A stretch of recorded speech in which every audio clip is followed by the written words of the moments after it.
Hello and welcome. This is the Total Waffle stream coming to you from semi-lively December in Copenhagen. We're being very lively people. We've taken Ostenadil. We're the High Elves in the lovely submod Golden Legacy. Submod to Divide and Conquer, which is submod to Third Age, mod of Medieval 2 Total War. And my oh my oh my, the Total War community has been slightly buzzy lately because there are rumors of a number 3, a Medieval 3 coming along, which is pretty exciting.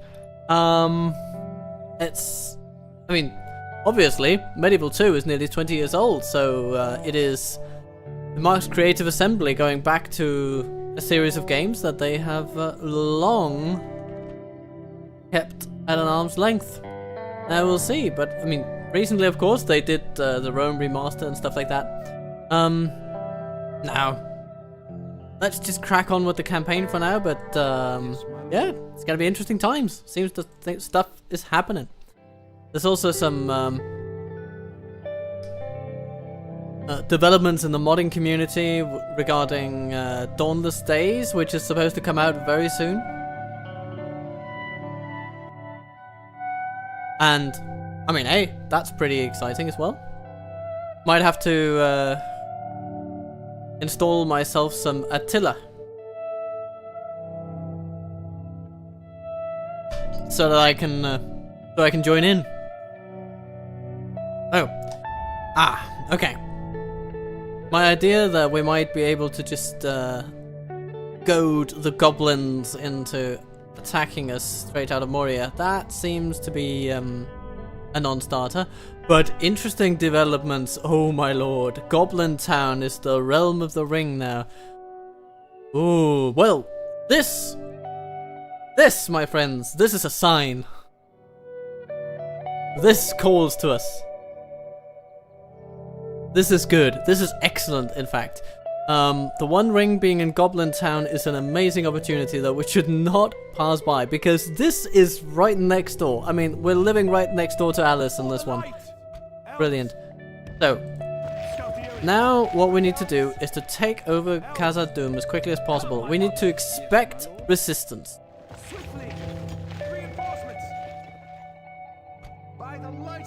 But, no. We've got troops.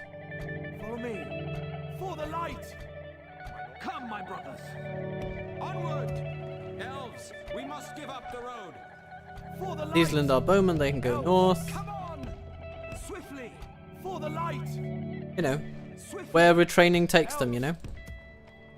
Yes, my lord. Got some Amaniar riders here. Maybe we'll just keep them there.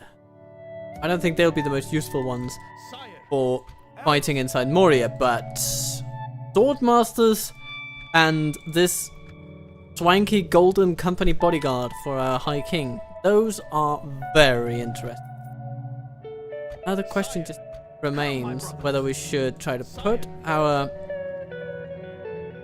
folks into this fort or have them quicker. Oh, I don't recall whether we can get from where Elrond is currently standing to... I think we can. Like the wind. Because by doing this, we're going to save quite a bit of money. So we currently have 2 rams. We won't necessarily attack them this turn, but we will attack them on the next turn. By the light of Elrohir.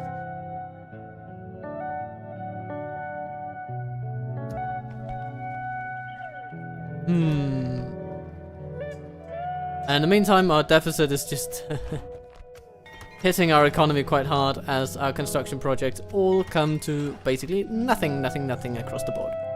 We can raise taxes in Brunost to pay for something. And then hope that our most economically effective regions here in the west manage to grow at least a little bit.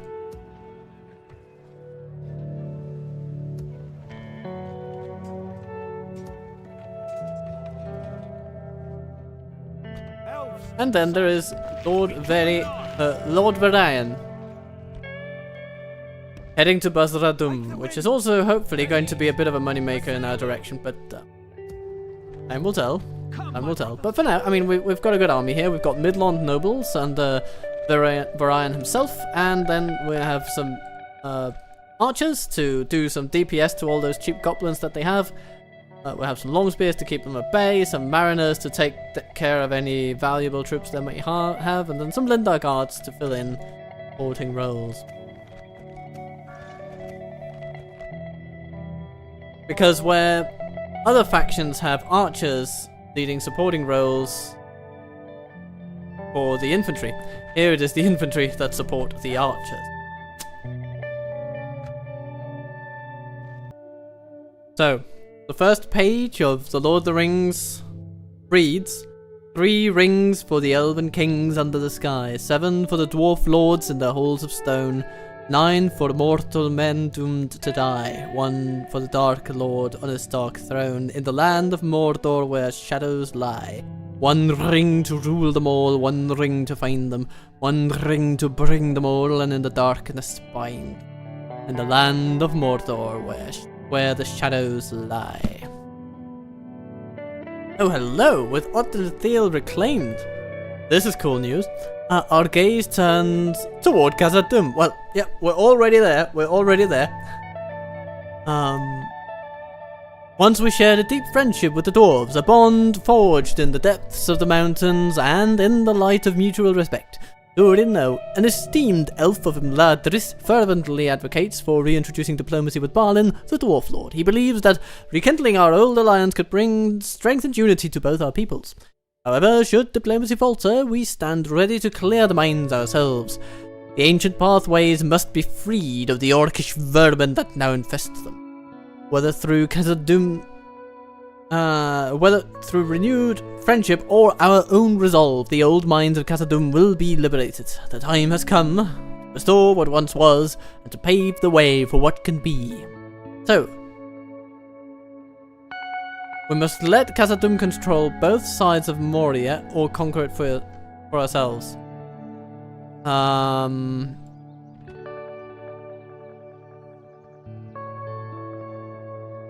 Interesting.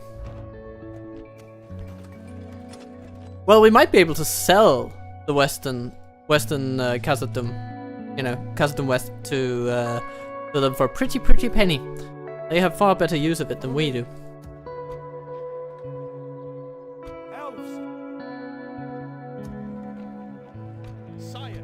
Should Elrohir join in? Yeah, he should. He's an archer unit. He's good.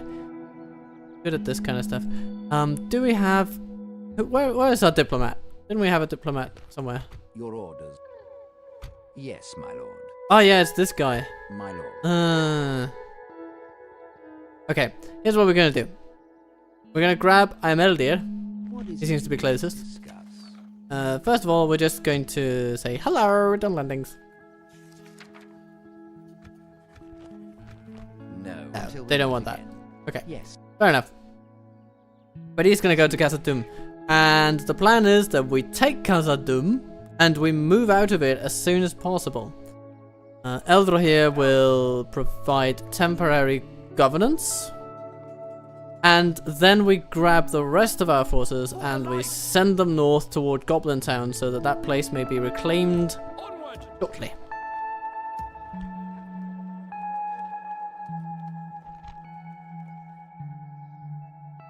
I think that's the best way to go. Scout the area. Reinforcements. Scatter them. So, Chieftain Orkabal sits within the dark depths of Moria. Got some overseers and he's got his own bodyguard, but it's a generic bodyguard. There's not much there. So we can slog through this pretty effectively, I think.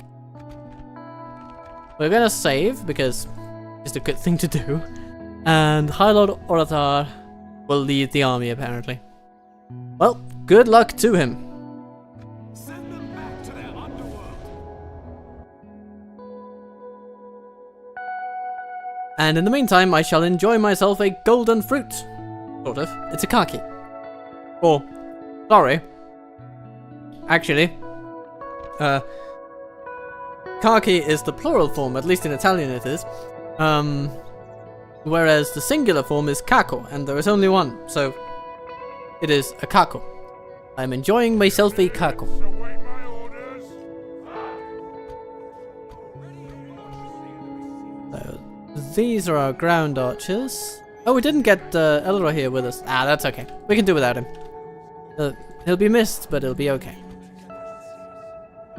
We have our archer cavalry, which are good, actually. They are really good.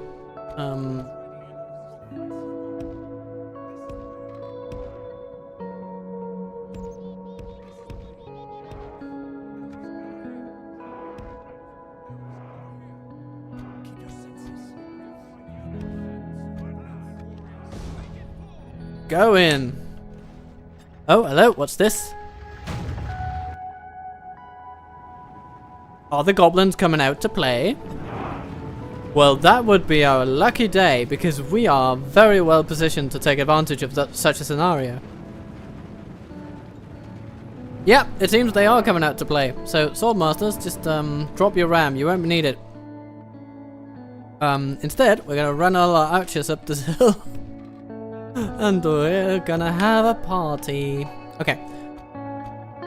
Our cavalry won't have that much leg room, or headroom, I should say. Where do they have more of it? I think they have a bit more distance to play with over here, so we're gonna send them over here.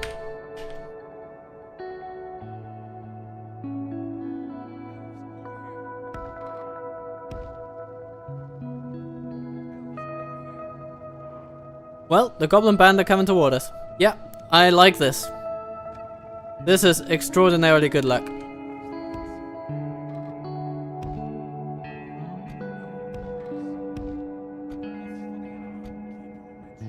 We can even put our shadows a bit further behind.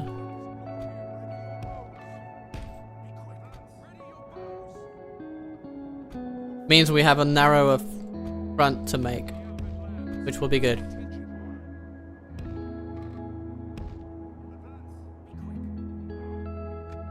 Let's have a look at what our archers are actually shooting at. Overseers? Not bad. Infantry? Okay.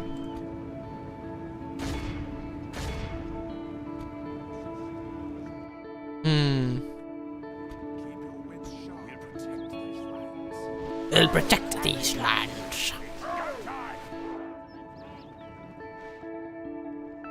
Ah, okay. We're also coming, they're sending goblin band after our cavalry. We probably can't rout them in a cavalry charge despite their low numbers here, because they are led by the chief commander.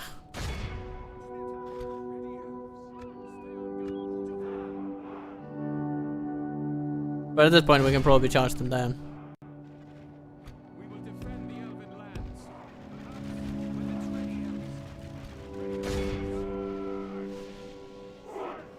Charge them, my wardens! Charge the snagger stalkers. They will certainly not stand against you for too long.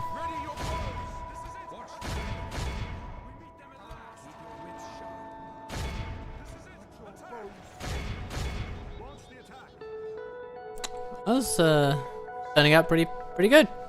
Walk defenders coming in. Yeah. Our sweet scouts can just keep scouting at them.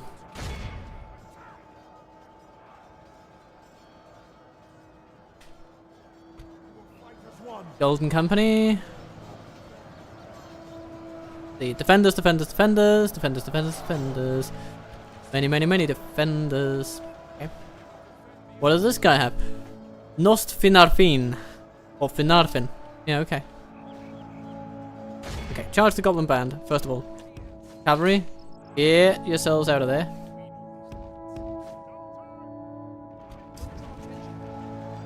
Orc hunters, not able to resist. Orc overseers have attempted to attack our bowmen and failed. Ah.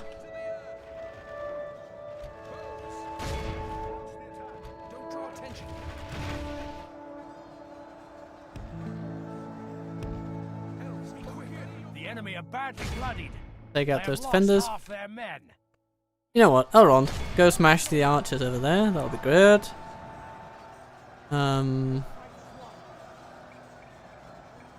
Yeah, let's give the enemy a bit of a morale shock. That might actually be really handy. With all the troops that we're dealing with over here.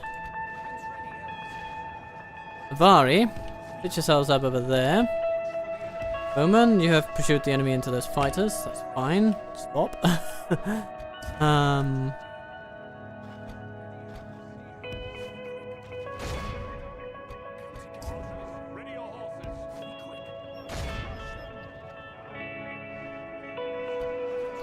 Sword Masters. Yes, we should probably go and aid the Golden Company. Unless there's something missing here. Yep. Here is the guy, the linchpin, the chieftain of the realm, and he is a bit late to the party. Yeah.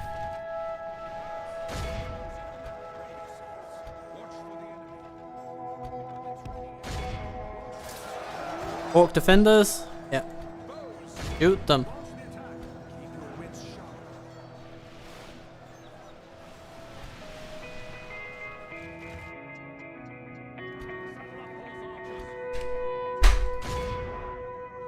Let's charge into the backs of these with all of our cavalry. While the Golden Company holds the line. A charge in the rear of the enemy would be very, very fine.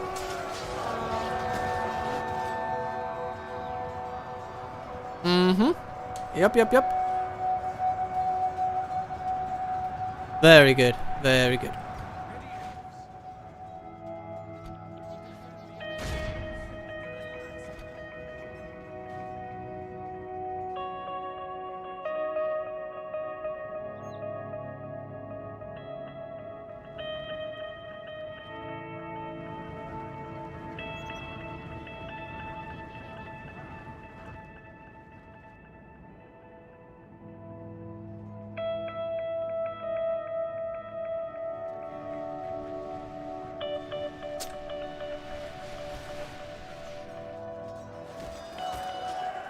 Ah, some orc defenders are still fighting over here.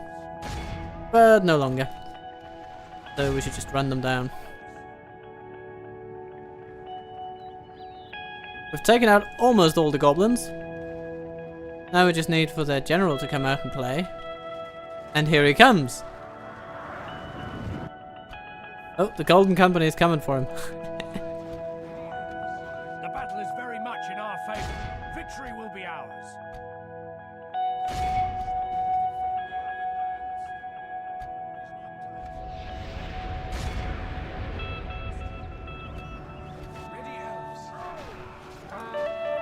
Now everybody just rushes that bastard. Our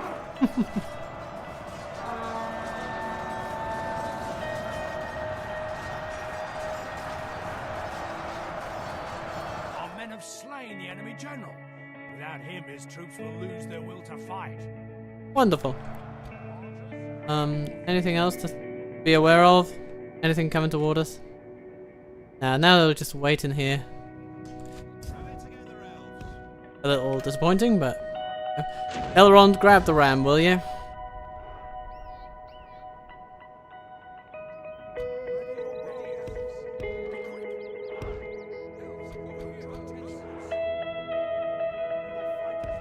Our men have reached the gate with the battering ram.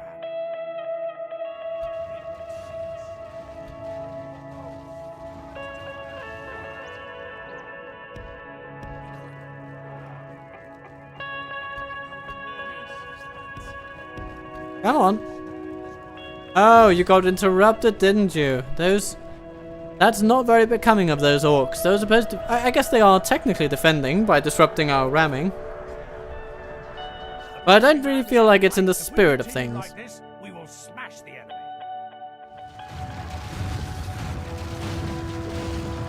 There we are. Has done its work. Yeah. Run all you like. Launch the attack. Advance. You've captured the enemy's walls. Well, at this point, I think that our dear High King should get the honor.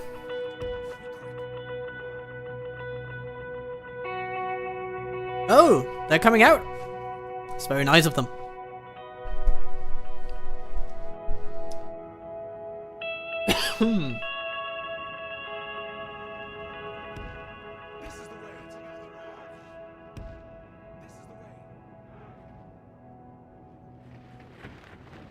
Shoot the overseers, please. The snagger just run away. And so do the overseers, to be fair.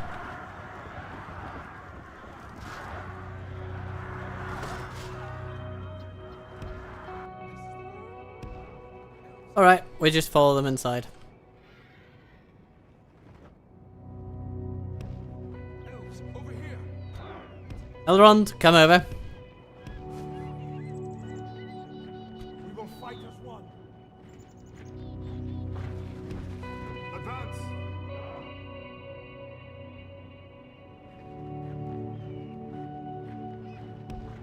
Advance. Elves, over here. Cast them back into the earth. Yeah, he frightens them.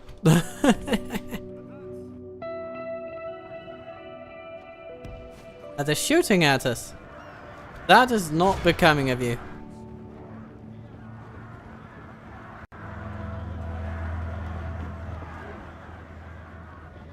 If we continue like this, we will smash the enemy.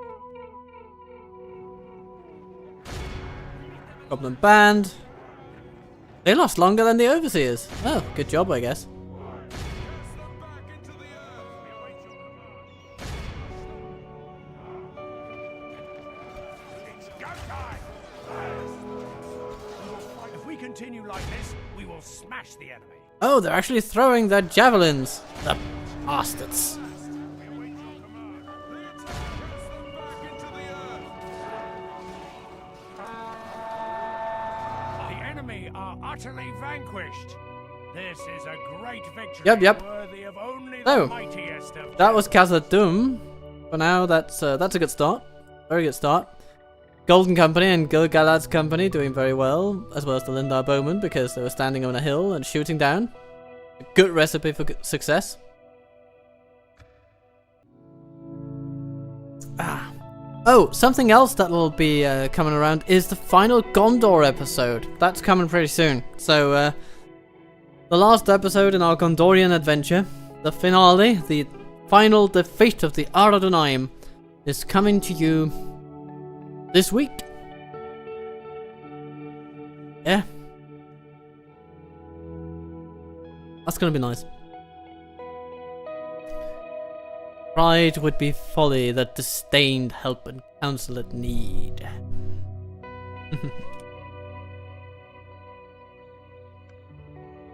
We must defend these lands. So, I say we sack the settlement just to make sure that we have control of it. The Brawler's Pit that we can get rid of. And... well, they actually don't have that much in terms of a military infrastructure that we could sack, so... goodbye to that.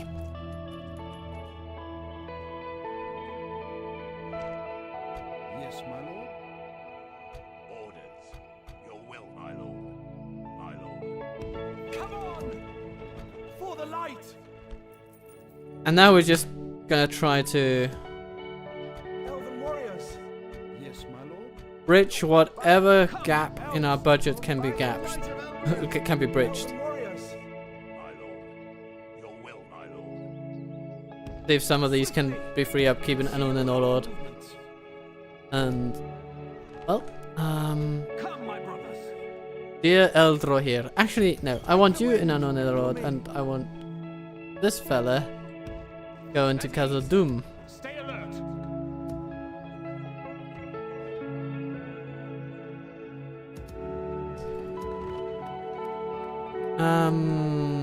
Osnathil, plenty of stuff here that we might want to do, but for now, By the light of for now. Eventually, Caldenion will go to Osnathil, and he's gonna govern that and let Avalyn go on his merry way. We might even give Avalon the One Ring and just try to race him into Mordor and avoid everything in his path. That might be a tactic that we could employ. Just sending him the very long way through Rune and coming up here. Whee! Kaboom. That could be a tactic. We could do that. My lord. That would be half of our mission objectives over and done with. Then we just have to take Isengard, I think.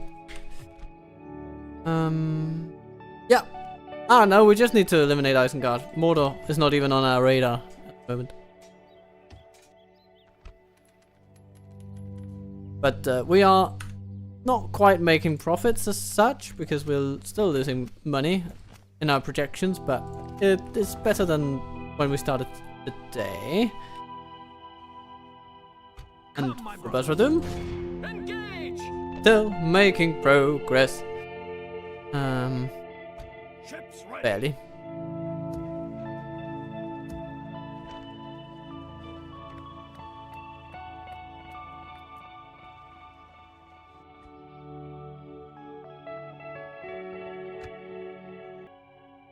And so, if we are to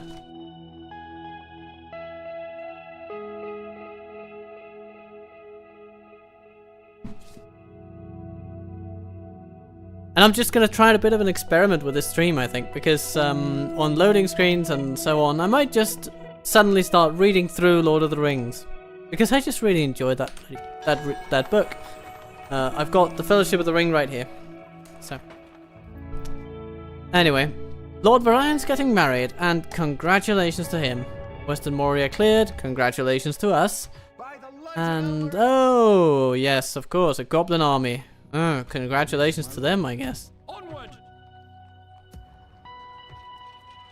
Despite our way station, there is no retraining.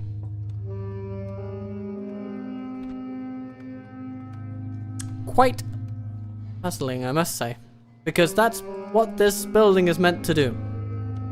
So I feel like there's something in the scripting of this building that is not working as advertised.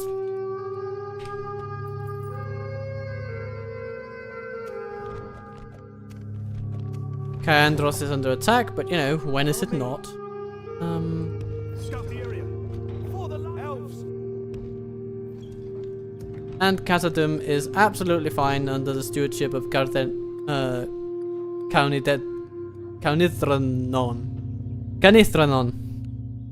What a mouthful of a name. Follow me.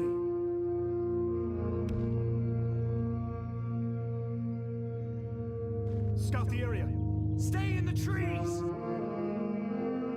Yes, my lord. Yes, stopping here.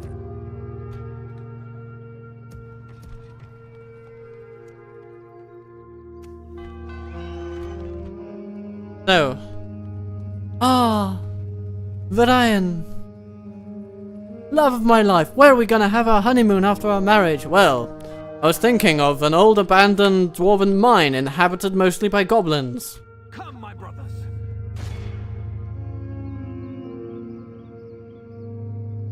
Assail them! Destroy it! And we're gonna start by embarking on a season-long siege. Keep them off balance! It's gonna be so romantic, you know? It's gonna be the most cute and adorable thing ever.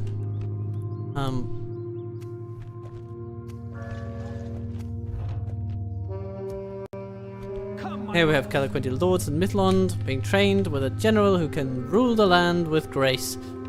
But I think he might actually do even more good in Forlons due to the corruption, the endemic corruption over there. I think that's what we're going to do. We're going to sail him over there. Yes, sir. Full sail. Follow me. Hello, Anna, my friend. It is great to see you here. Set sail. We can go no further. So happy that you like my little pronunciations. It is, well, it's just fun to try, isn't it?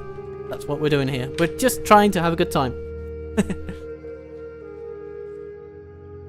Okay, Khazad-dûm West isn't building anything, but that is well, it is what it is. That's not going to change. Stick you. And we are well within the movement range of Korthak and his mighty army of goblins and trolls. Yes, my lord. Tomorrow's journey planned out. And there's nothing we can do about that. Your orders. What is it you wish to discuss? Hello, Khurin. I would like to ask if you have given me any money recently, and could you be persuaded to give me more? Huh?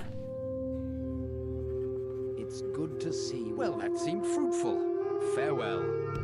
Glad you see it this way. Okay, let's get over to the eastern side of the Anduin. In order to do that, we need to cross Tomorrow's via journey planned out. the Arganath. Yep. Well, still not plugging the gap completely, but at least we are making progress. Swiftly.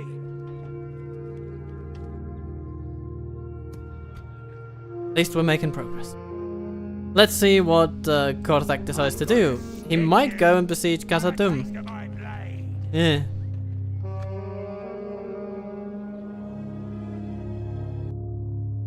But yeah, Captain Total Wobble's in the house, and he's got himself tea. Do you have some tea, Anna? Do you have some tea by your side? I hope you do.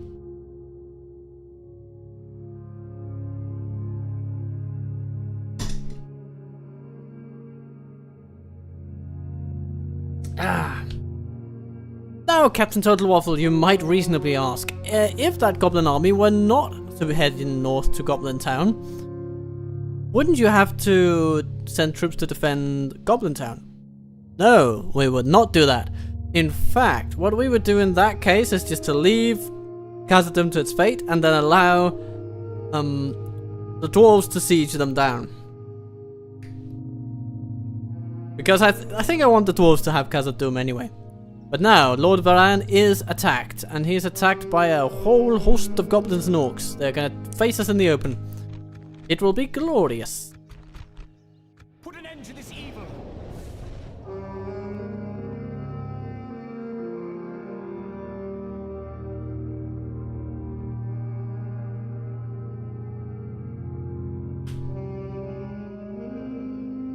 Right.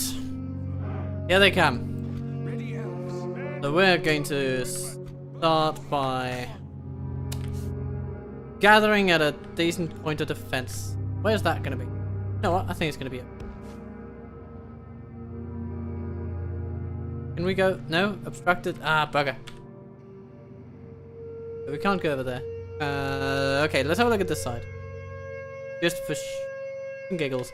We can go up this side though. Oh, that's amazing. Yes, I want this. I want this. I want this so bad. Okay. Yeah, we're just gonna run. Run over here, everybody. It's gonna be great.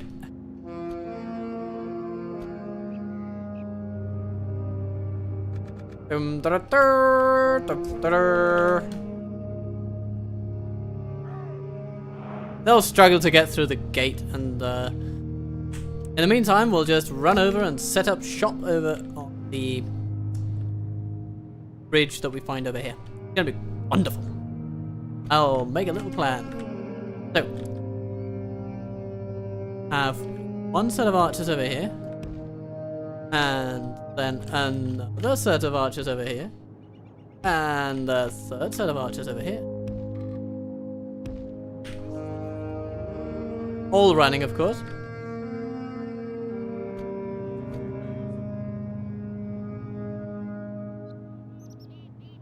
Then the long spears, right there. Linder guards, right there. Elves of Midland. You know what? I think I'm not gonna put them in front because we're probably gonna face mountain orc hunters before anything else. Then.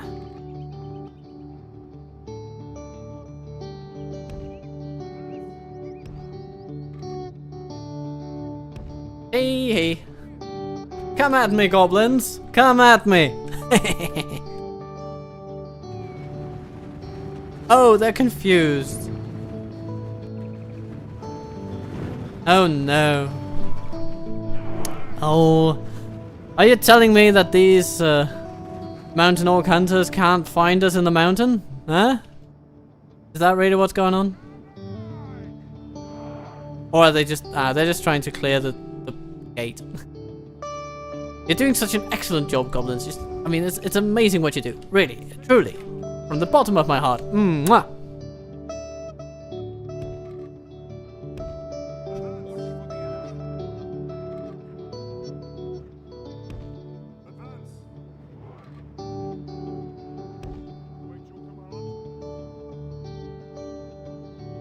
Ready your bows. Watch for the enemy. Yep, these guys are watching for the enemy. So, in the meantime, we might as well read on a little bit. Prologue. First chapter. Concerning hobbits. This book is largely concerned with hobbits, and from its pages, a reader may discover much of their character and a little of their history. Further information will also be found in the selection from the Red Book of Westmarch that has already been published under the title The Hobbit. That story was derived from earlier chapters of the Red Book, composed by Bilbo himself, the first hobbit to become famous in the world at large.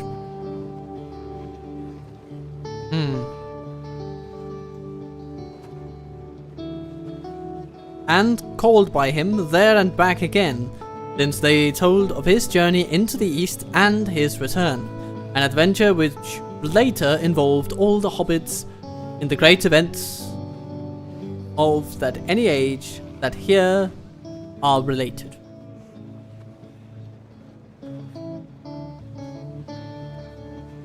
Okay, I'm getting worried about these guys.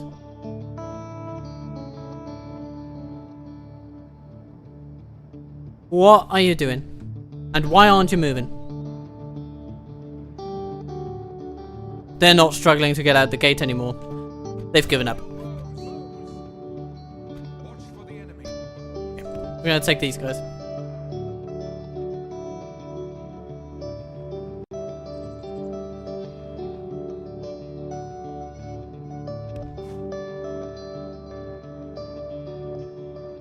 I mean, if they don't want to come to us, we need to provoke them. That's all we can do.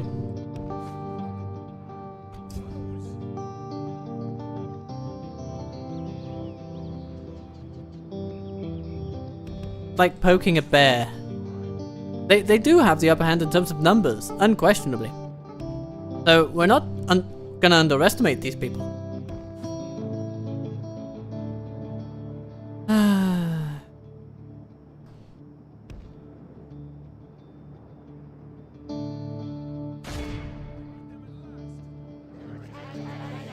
Are you going to react? At all?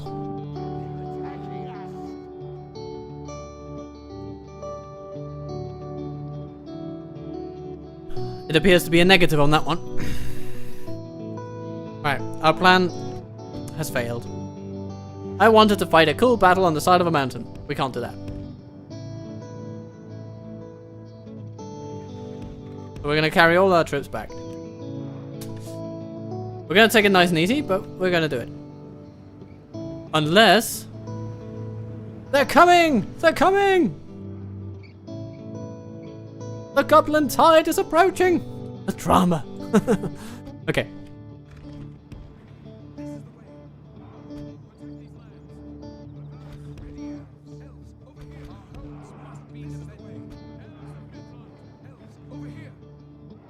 And they're not giving up this time. Amazing. Okay. Get over here.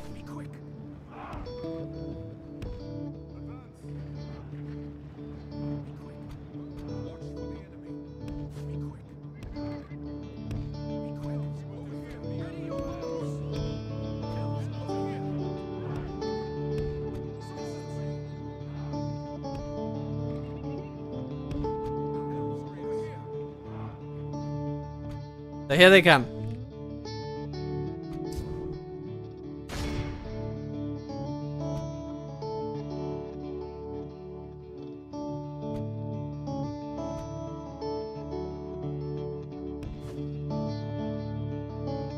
maybe we can budge them around a little bit.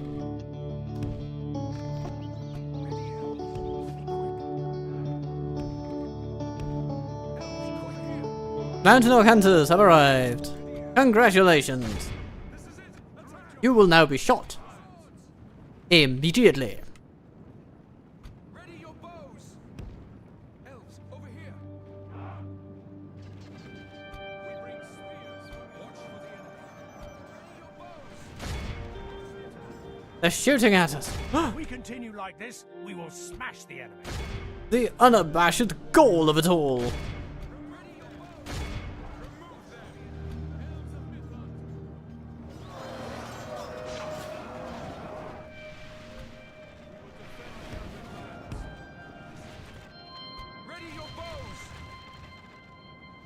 Okay, our Linda Bowman might be a little, exposed. We'll make it work. We'll make it work.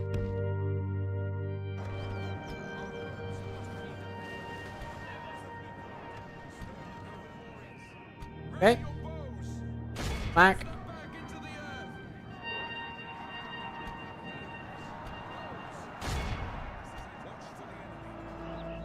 The battle is very much in our favor.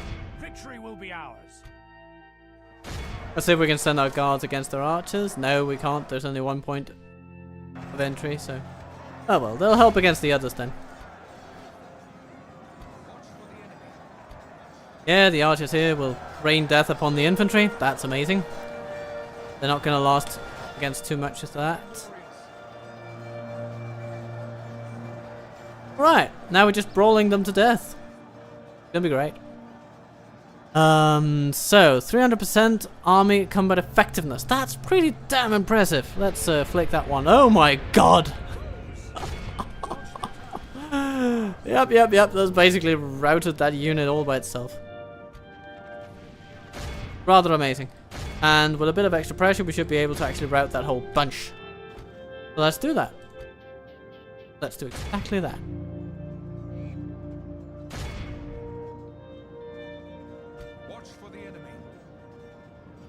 Goblin bodyguards coming a bit closer, coming a bit closer, coming a bit closer.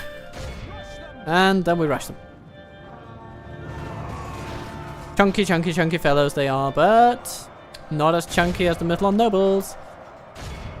And, well, all of our infantry will just flood into them.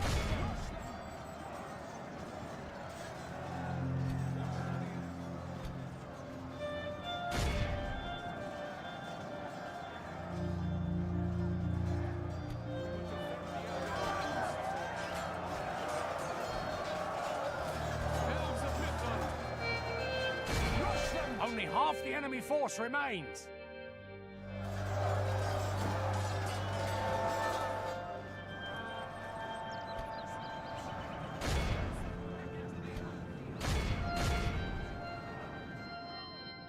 Now here's the thing, we should be able to rout them before any of them make it back to their square, because their square is all the way over here.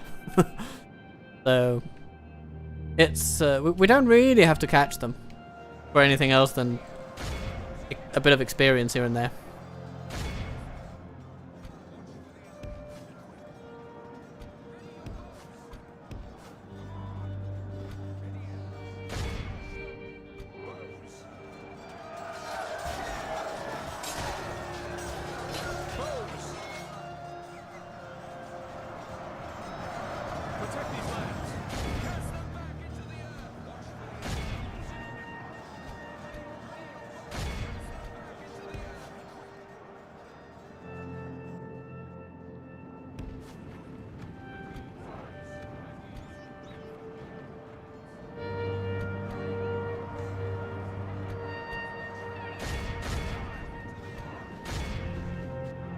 Rout them Our men have slain one at a time, and yeah, now they'll basically flee every single time battle comes up.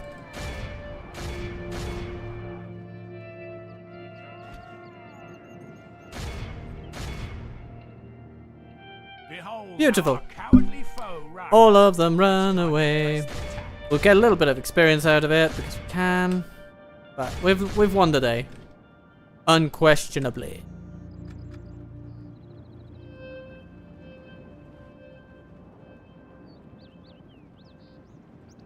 Nom nom nom nom nom nom nom nom. We're eating goblins for breakfast at this point. Our foe is utterly vanquished. And look at that. All who remember this day, remember it as the day of our most glory. So, as we mean to continue, hobbits are an unobtrusive but very ancient people, more numerous formerly than they are today, for they love peace and quiet and good tilled earth. A well-ordered and well-farmed countryside was their favourite haunt. They do not and did not understand or like machines more complicated than a forge bellows, a watermill, or a hand loom, though they were skillful with tools. Even in ancient days, they were, as a rule, shy of the big folk, as they called us, and now they avoid us with dismay and are becoming hard to find. So, what good fortune it is that we found Basra Dûm. I think we're going to occupy it, because why kill anybody?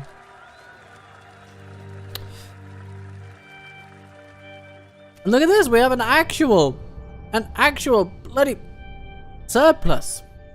Amazing. Wood Elves flourish, good for them.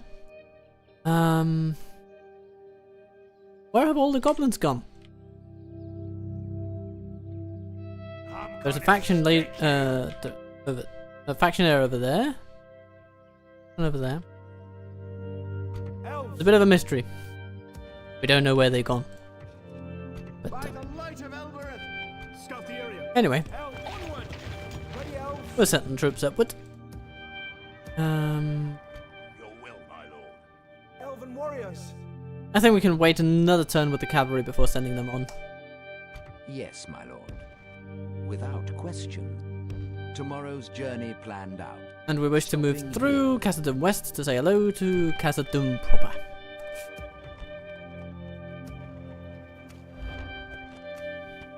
Excellent.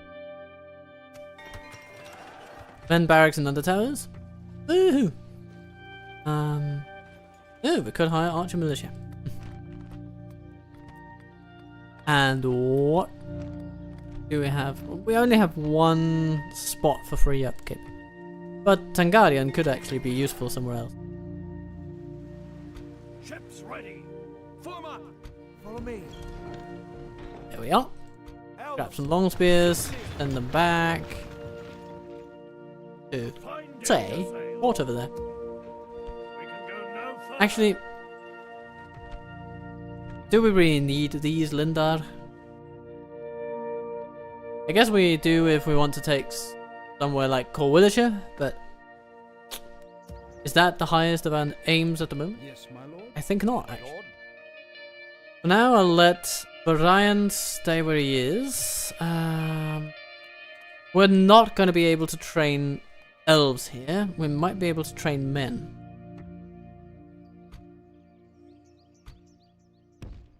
Come on. Form up. So, taking these guys out doesn't make much of a difference. So yeah, what I'm going to do is I'm going to train some archer militia and undertowers. And we're going to have them basically become the guardians of undertowers, as Tangarian will eventually leave, and that'll be okay. I mean, his presence is definitely good because he boosts growth rates, but apart from that, he's not doing that much there. And I think he could actually be very useful in combating Captain Isnir over here to prevent the spreading of further devastation. It's already causing over 100 damages per turn. So we want to get that sorted. Dorwinian and Rune at war. Okay. You know, this is what happens. And eventually we'll want to be able to leave Basra Dûm well.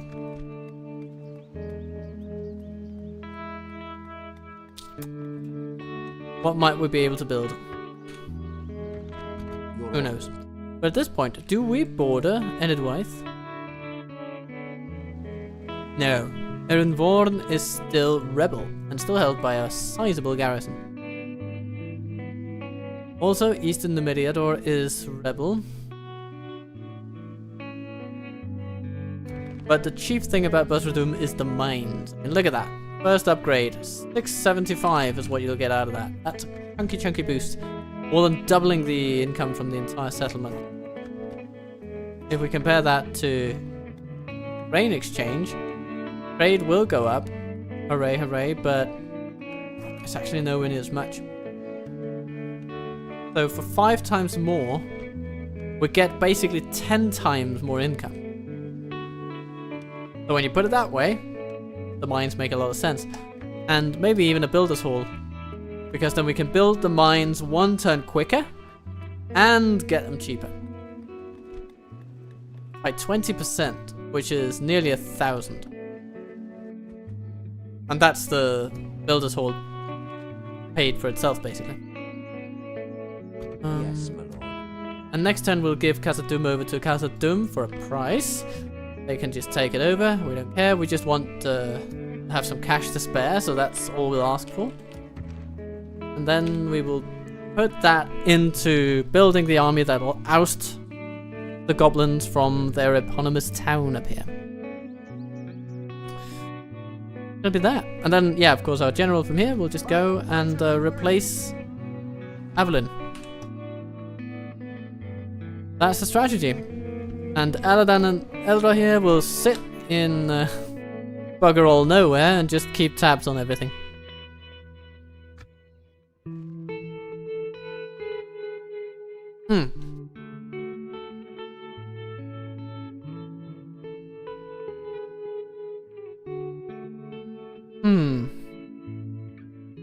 Hobbits are quick of hearing and sharp-eyed, and though they are inclined to be fat and do not hurry unnecessarily, they are nonetheless nimble and deft in their movements. They possessed from the first the art of disappearing swiftly and silently when large folk whom they do not wish to meet come blundering by, and this art they have developed. Until age change. Until to men it may seem magical. But hobbits have never in fact studied magic of any kind, and their elusiveness is due solely to a professional skill that heredity and practice, and a close friendship with the earth have rendered inimitable by bigger and clumsier races.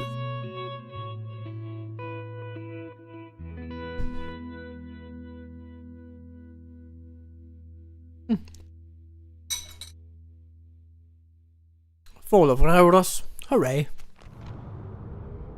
Ithilien lost. Ah.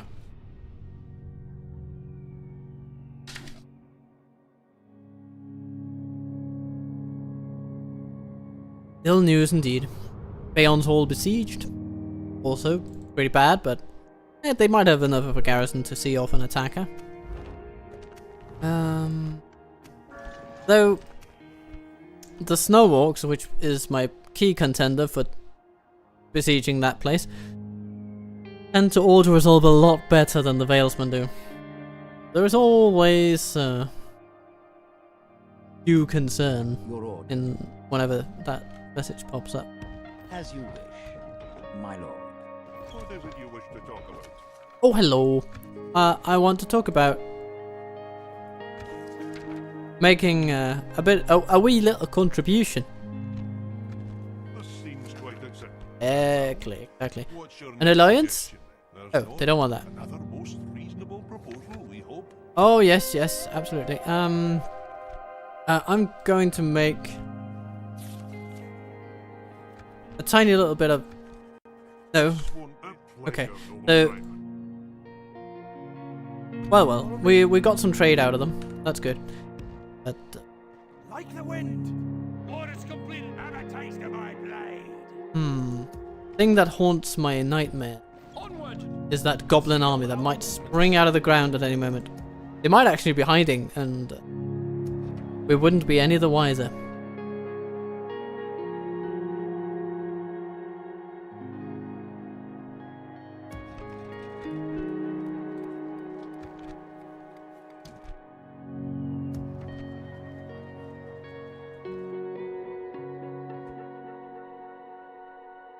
Elves. Sire. we must give up the... My lord. Swiftly! Follow me. Orders for the light! Yep. Captain Isnir, you are about to go down. In battle. I fear. By the light of Elrohir, Or maybe we should let the captain do it. warriors! Be gone. Yeah, I think we should. We might get a general out of it, and those are precious in these lands. Sire.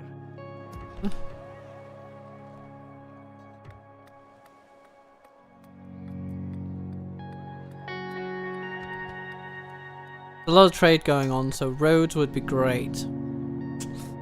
Kinda do want them.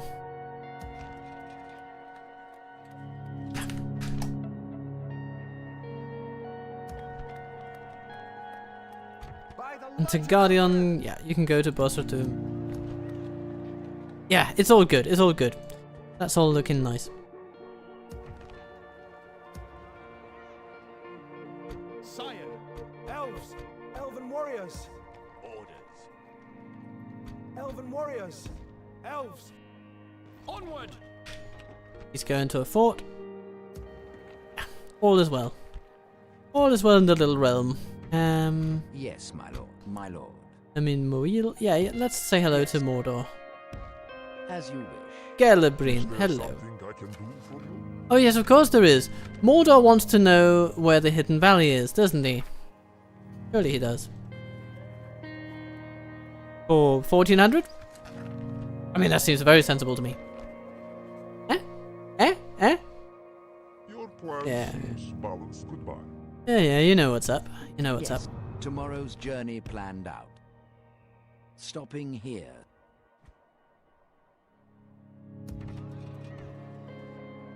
And with that little cash influx, we should be building... No, not there. There. Not there. What are we doing then? Are we training? We were doing that anyways. Ships ready. Yes, sir. Full sails. Come on! Follow up! For the light!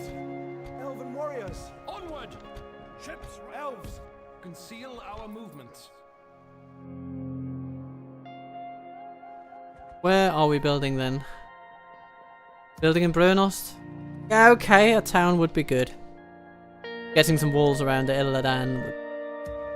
Okay, fair enough. We'll take that priority. Okie dokie, okie dokie.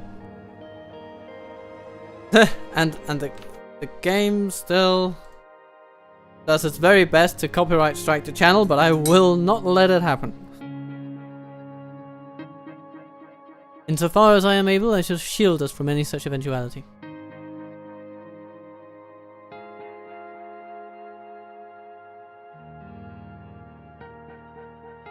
Ah.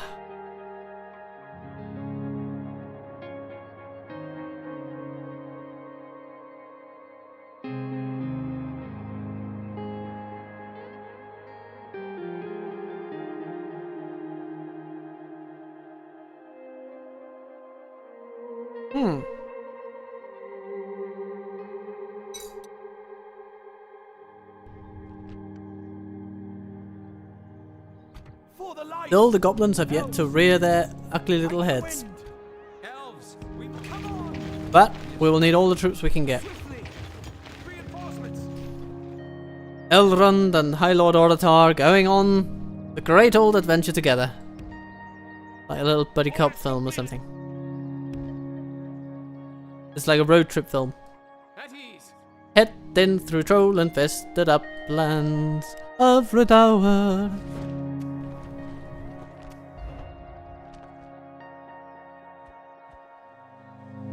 Ships ready. A fine day to sail. Elves, Okay, well, we're losing money again. onward! Ah, By the light of Elrohir! Scout the area. we might as well build a tower here while we We can. need that one. Elves, we must give up the road.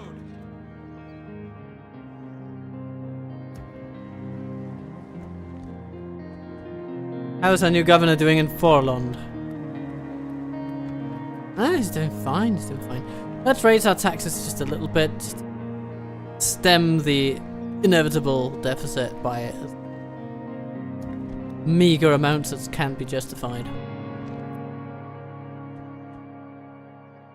Follow me. Sire. My lord.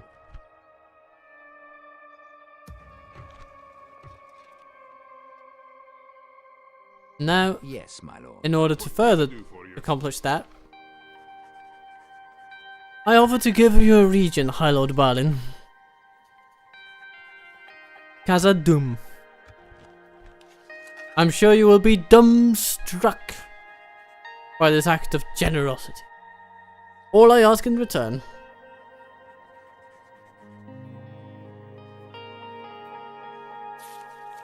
is a wee bit of cash. You might say a regular tribute, right? 1,250 or a good 20 turns. Seems balanced. That's a total of like 25,000. We can agree to that. I'm glad we could see. Follow me. Excellent. Oh, hello, hello, hello. Okay, we're just gonna scurry off back into our own neck of the woods. Onward. At ease. Your orders. Oh no, we've caught our diplomat. I cannot do that. Haha. Of course we have. Of course we have. Now he can't get in or out. If only I could. I cannot do that. Impossible. If only I could. Okay. Impossible. Can Yes, we can we dismiss our diplomat? No, he'll just sit there forevermore. He'll sit there your forevermore. orders. Well, welcome to retirement, Elrohir. We thank you for your service. Yes, my lord. Without question. Tomorrow's journey planned out. Yes, my lord. Your orders.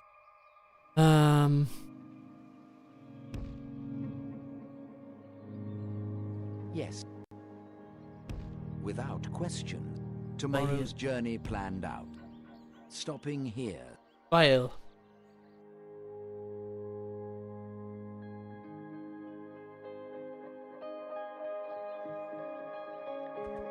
Shall we have another turn on our hands? I think we should. I think we shall. Goodness, I can't believe I overlooked that. But of course, there wasn't really an alternative, right? Because you can't get through the other side Yes, my to the other side of the mountains. So by choosing the angle and the guy that we did, we ended up condemning his fate, sealing his fate, I should.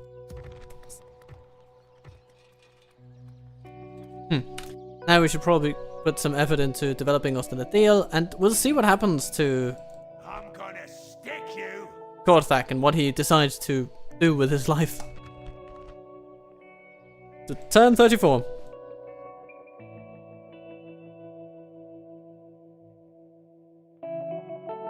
And on we read. For they, the hobbits, are a little people. Smaller than dwarves, less stout and stocky, that is, even when they are not actually much shorter. Their height is variable, ranging between 2 and 4 feet of our measure. They seldom now reach 3 feet, but they have dwindled, they say, and in ancient days they were taller. According to the Red Book, Bandrobastuk Bulrora, son of Isumbras III, was 4'5" and able to ride a horse. He surpassed all in all Hobbit records only by 2 famous characters of old. But that curious matter is dealt with in this book.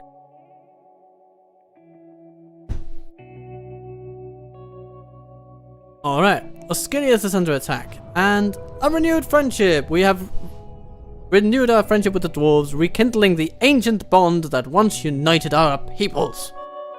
With this alliance, the Elven way has been restored, a path now unburdened by the shadow past. Durin, Now, our official ambassador holds the privilege of passage through the mines, making him our guide from Eregion to Lorien. We now have access to invaluable dwarven expertise to enhance our mining networks. Moreover, a small dwarven community has begun to take root in Ostenethil, drawn by the burgeoning alliance and shared opportunities for trade and prosperity. Plans should be taken to construct suitable quarters for our new allies. Okay, so Turin will travel regularly through Moria and can be used as a passer for the other units, not some generals though. We also now have access to mining complexes. Finally, we can build dwarven quarters in Ostenethil. Excellent. So, Turin, dwarf friend. Okay, so a basic lord with some wanky upgrades. And the sigil of Khazad-Elendil. So he will be able to pass through here? Orders completed. Stay alert. How is this working? Who knows? Maybe we can only... Elves. Oh, okay. So he will basically... Okay, so what I gather from this is that he will be our link to the other side, and he will be able to transport people via matter-antimatter transportation, essentially. So he's not going to be able to help Alia Meldir. We could, of course... Okay, here's what I will do. I will get Alia Meldir out. Let's say that his research stay in Khazad-dûm has been very profitable indeed. He has managed great connections with Balin. Indeed, he may even build an alliance with them, right?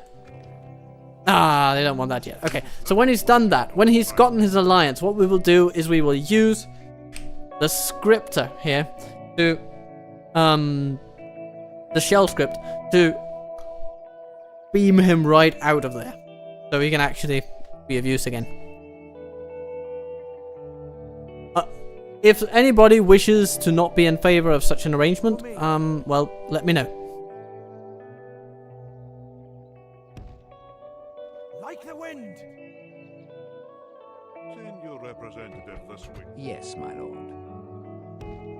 Yes, tomorrow's journey planned out. Stopping here.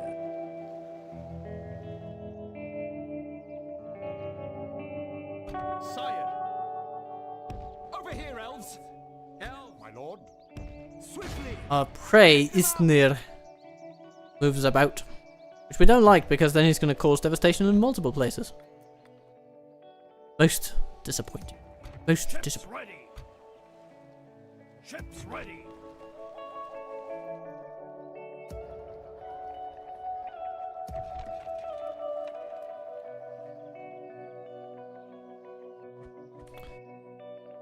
Follow me. So things being what they are, we can't build a tower Elves. with Cernithranon, but you know what, I mean, Avalon will be better suited for that anyway. He's so quick on his little... Well, I shouldn't even say feet because he rides a horse. By the light of Elbereth. Over here, elves. Stay alert. Ooh, Chieftain Magward Thank you. is going to town on Canath Bryn. And while he does that, we are going to go to town on Goblin Town.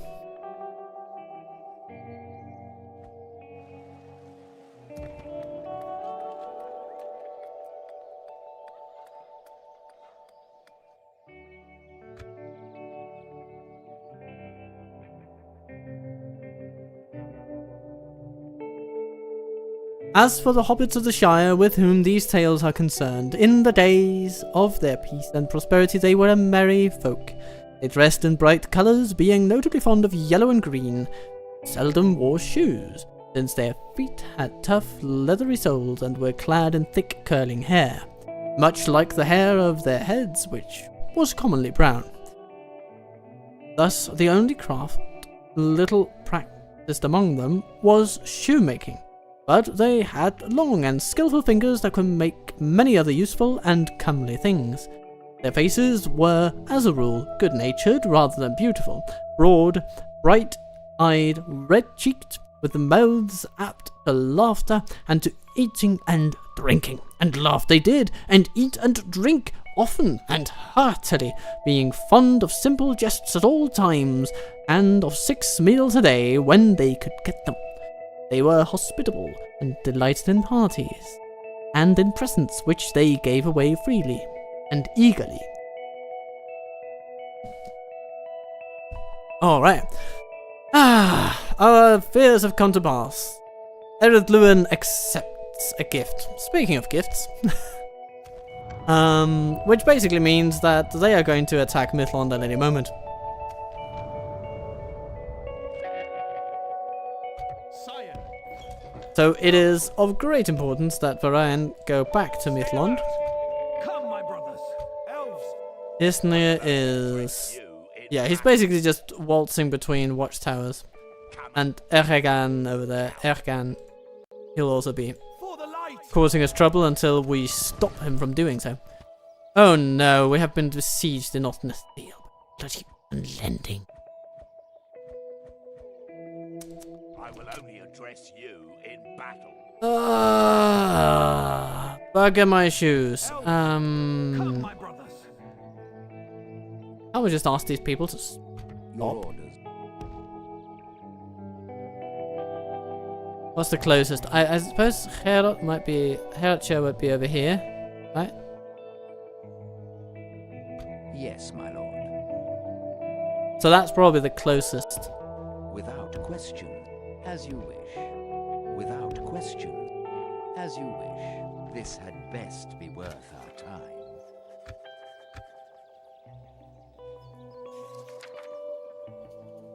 All I want is to not... Do you think we hope for more fruitful? Be gone. Okay. Good news is they don't have great troops. Onward. Bad news is I will only address you. everything else. I mean, there are just so many of them.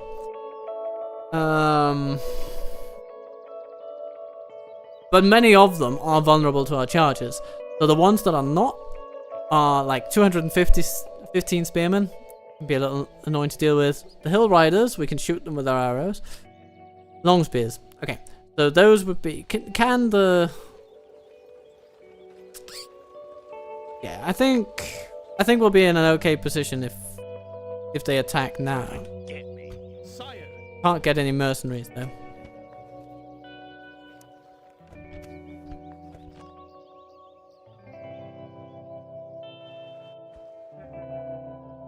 By the light of Elbereth. At ease. Ships ready. Yes, sir. Full. Elves. Most important though, we need to take care of Isnir. Onward. Advance. He'll stand his ground. He's got his axemen. They're very annoying. Let's get him. Scatter them.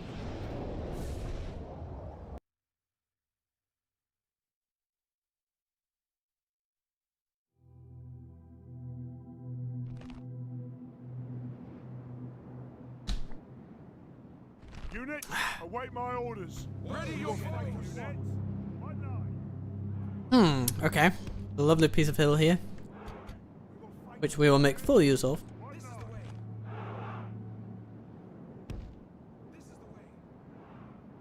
There they are. So we'll set up over here.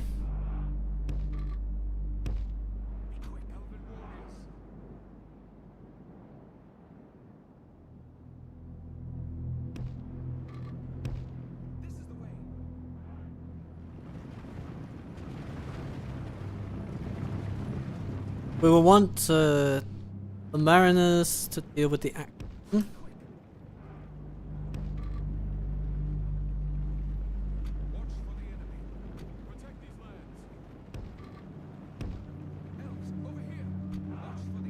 We'll put him on this flank.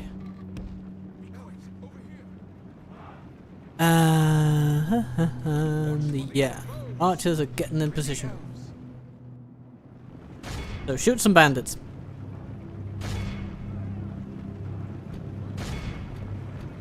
Watch for the enemy.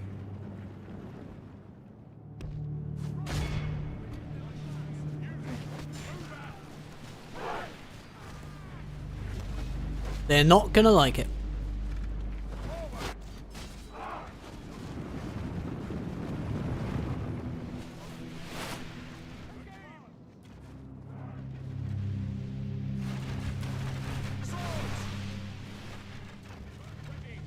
Watch for the enemy.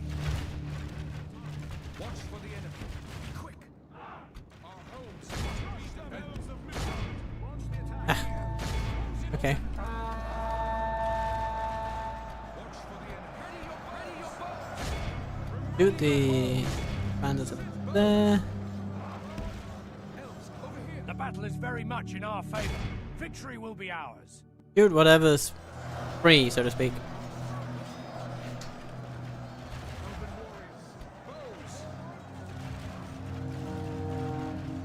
Ooh, that's interesting. Watch for the enemy. Only Yeah, half the okay, enemy good move force on their part, remains. actually.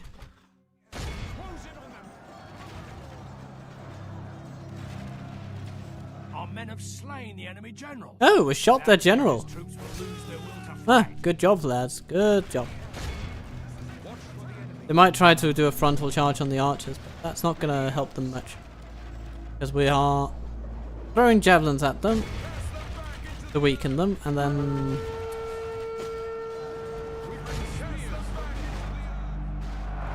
And then they'll just run away. The enemy army flees the field. Pursue and run them down. Good, good.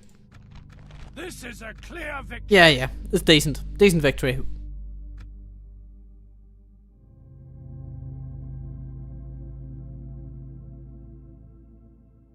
It is plain indeed that in spite of later estrangement, the hobbits are relatives of ours. Far nearer to us than elves or even than dwarves. Of old, they spoke the languages of men after their own fashion, and liked and disliked much the same things as men did. But what exactly our relationship is can no longer be discovered. The beginning of the hobbits lies far back in the elder days that are now lost and forgotten. Only the elves still preserve any records of that vanished time, and their traditions are concerned mostly entirely with that of their own history, in which men appear seldom and hobbits are not mentioned at all. Yet it is clear that hobbits had in fact lived quietly in Middle-earth for many long years before other folk became even aware of them. The world being, after all, full of strange creatures beyond count, these little people seemed of very little importance.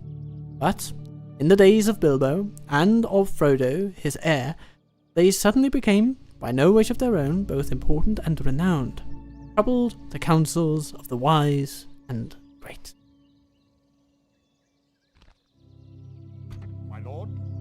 And so Captain Yes, my Erohir Swiftly. moves to face Erohir over there. sire.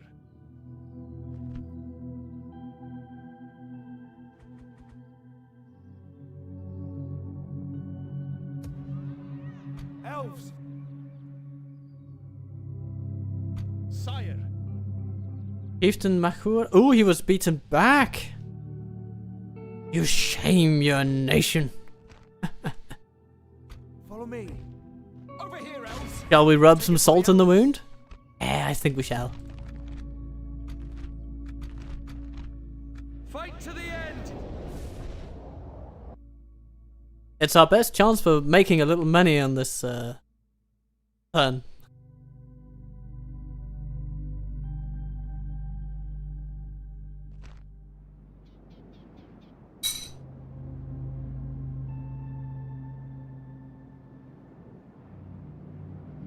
Units, await my orders.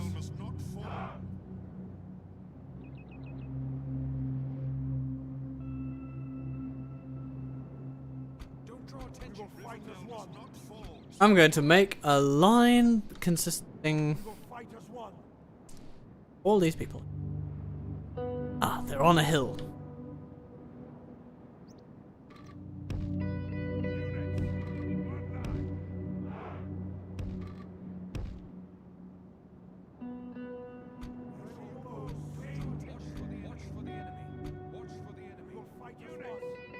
But we have such an advantage in range unit. I think we're going to be okay pretty much no matter what happens.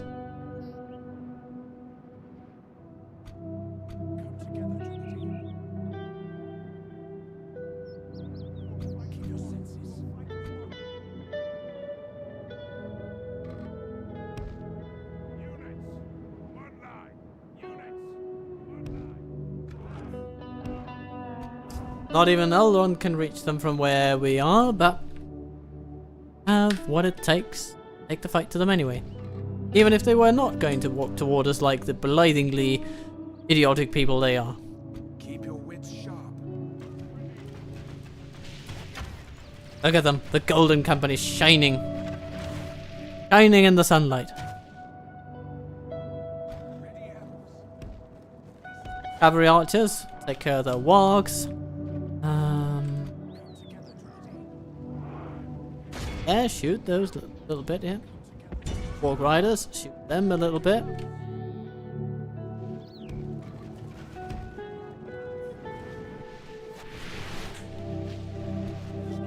Yes, we will absolutely shoot the trolls with the best archers that we have. They will die.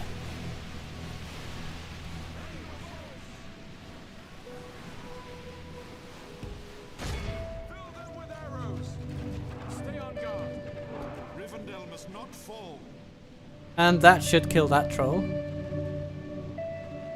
Come on. Yeah, there he goes. This is it. Attack! Fighters, let's shoot the bodyguards. What's charging at what?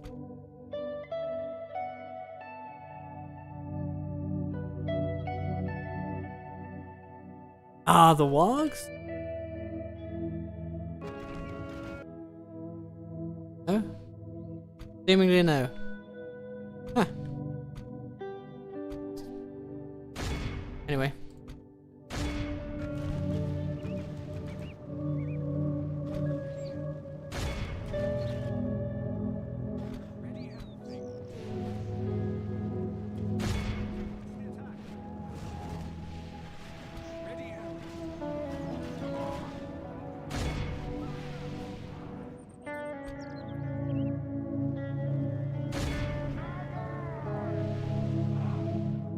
Two bodyguards we face.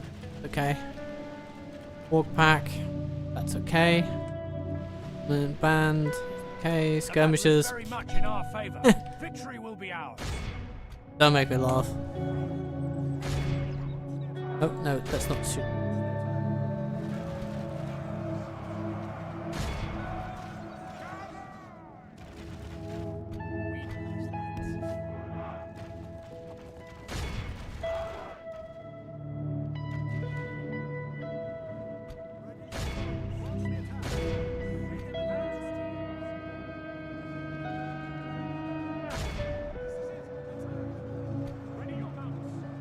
Only half the enemy force remains. The bodyguards are trying to charge, but they actually don't seem to know how. Got the infantry charging into bowmen. You should think that would actually be good for them, but nope. Not working out.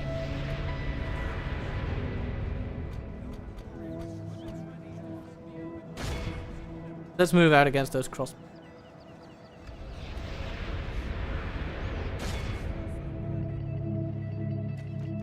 Got an infantry, we can run them down. We're gonna run them down.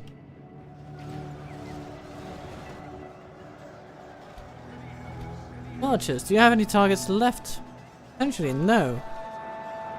Got most of them. All we can do is fight off the remaining bits and pieces. There's a bodyguard fleeing the scene of the crime, and for anything else, not gonna last long. Behold how our cowardly foe runs. It's time to press the attack. Yep. Nobody's shooting, everybody's looting.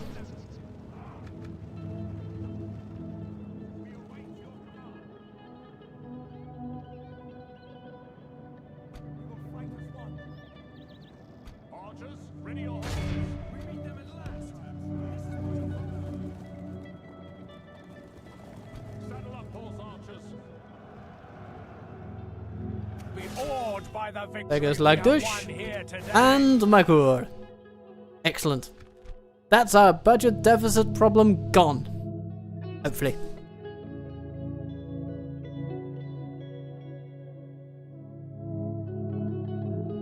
Those days, the third age of Middle-earth, are now long past, and the shape of all lands has been changed. But the regions in which hobbits then lived, were doubtless the same as those in which they still linger. The northwest of the old world, east of the sea, of their love, of their original home, the hobbits in Bilbo's time preserved no knowledge. A love of learning, other than genealogical lore, was far from general among them, but there remained still a few in the older families who studied their own books and even gathered reports of old times and distant lands from elves, dwarves, and men.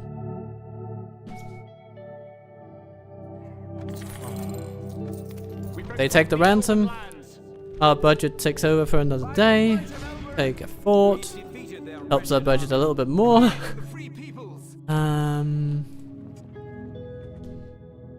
It means that Mithlond builds its roads. Oh, that's amazing. Yeah, I'll have that. Or maybe, if I were to choose, I would probably choose the mines because they're quicker and they're as important. Elves! Sire! Yeah, that's what we'll do.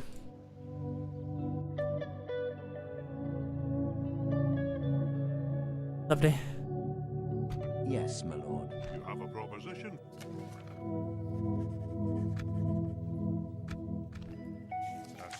Well, that was uneventful.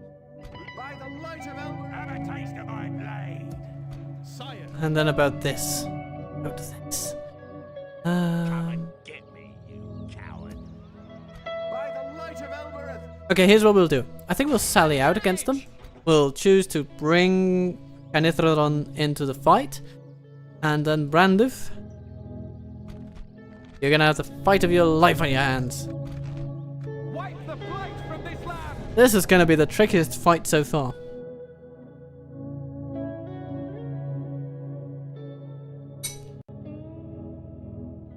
The tide of battle seems to have turned against us. We must. But we take the initiative. We fight on our terms.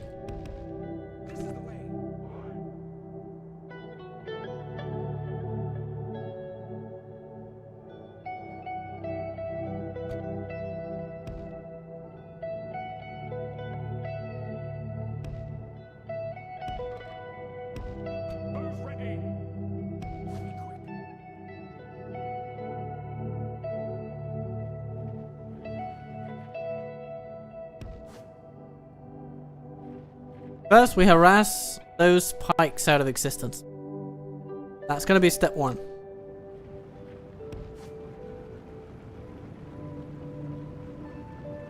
Canithrodon and his entourage of Mithlond nobles just waltz toward the settlement.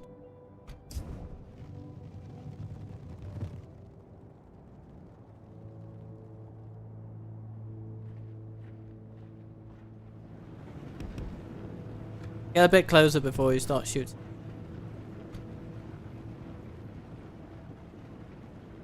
And then as we just come up to the ridge here where the elevation starts becoming negative for things like stamina, we are going to tell our Calaquendi lords to walk. They have good stamina, but still we don't want to stress test it badly before they enter combat. They'll have a lot of fighting to do and will be very tired before the day's over.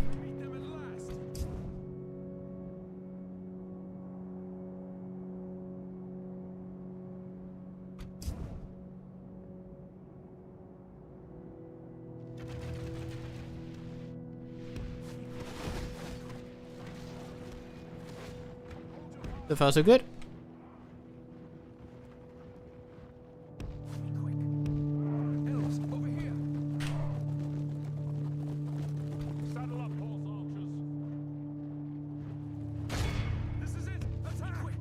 Try to shoot the hill riders for a bit.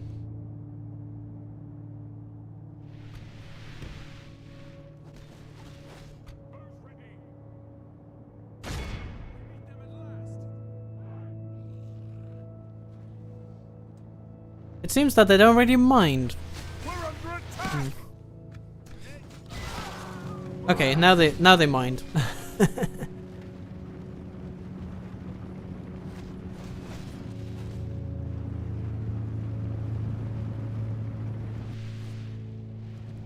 We're under attack.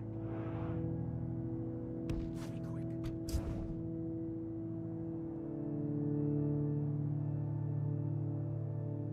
Okay, we're gonna set our Calaquendi Lords up here. Oh, like this. Saddle up, horse archers.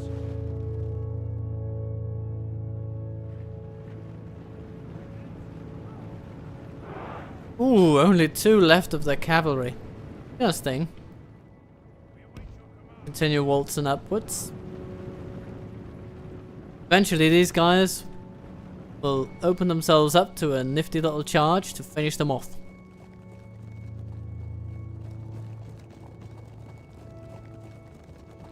And that will be 2-1 now. Close in on them.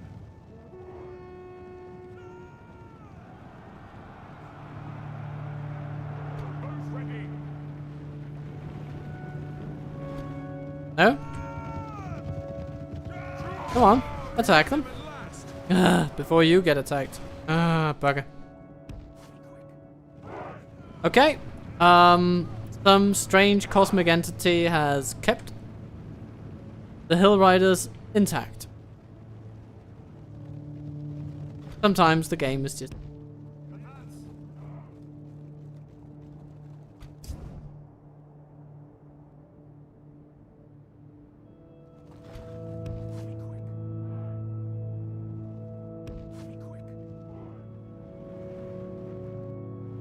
Units, march!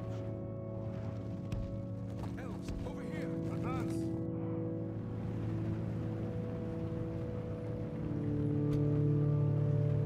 Elves, over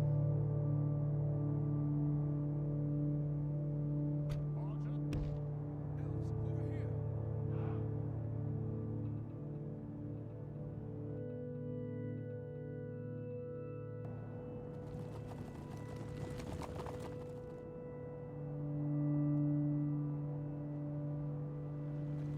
Okay, shoot them instead.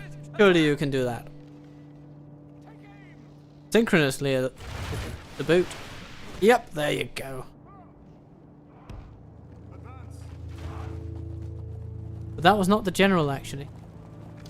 Or we would have been notified. It is. It's a hunter's unit. Okay. Right. Challenge accepted.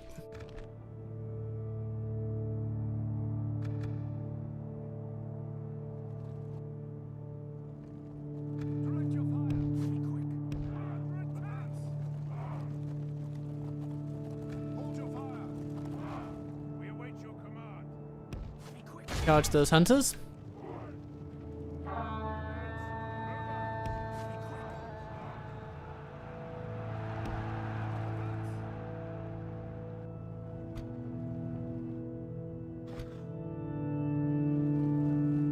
Run those hunters down.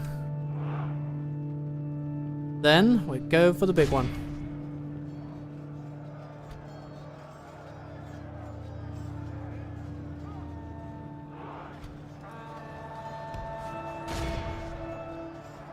Take him down. Tidings. The enemy general lies Excellent. dead. Okay, now time to charge them for realsies. Come on. Yep. Battle seems to be Yes! swinging in our favor. That's exactly what we want to see. Tidings, only half the enemy force remains. Take down the long spears. Shoot the raiders. Capture the axemen.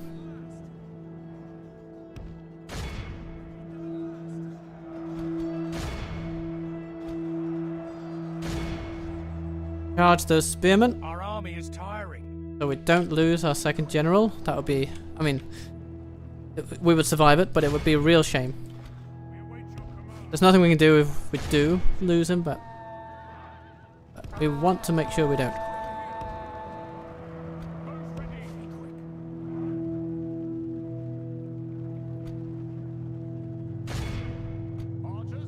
And one more charge. Got him. If we continue like this, we will smash the enemy.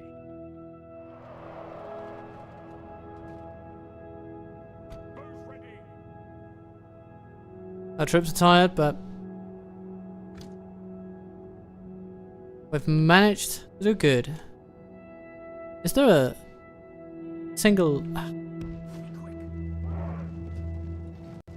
Okay, shoot that guy. The enemy Q. army flees the field. Pursue and run them down. I mean, I guess we've taken down enough. Our foe is utterly Excellent. vanquished. Done it. All who remember this day, remember it. Thank you as to the day Naharim of for our great most service. Glorious victory.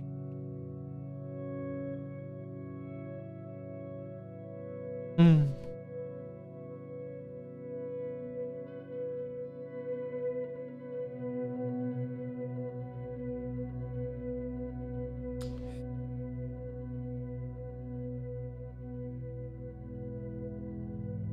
Their own records began only after the settlement of the Shire.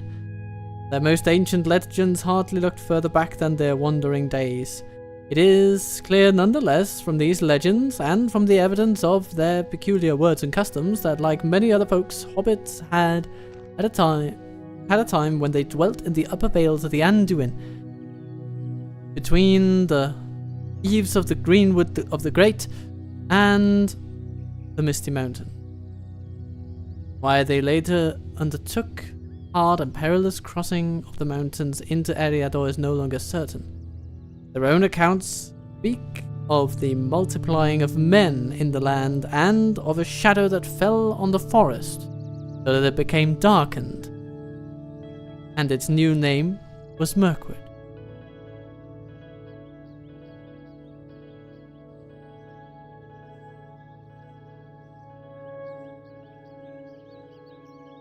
A wise choice, my lord.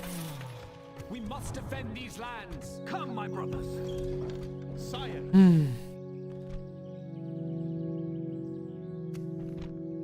Avalyn is now a proven commander. He shall prove himself again. Once more unto the breach. Once more. And build a whole song in Oslathiel. And then we also need an Elven Guard Hall. I mean, we definitely... This place needs to be a bulwark. But it will be.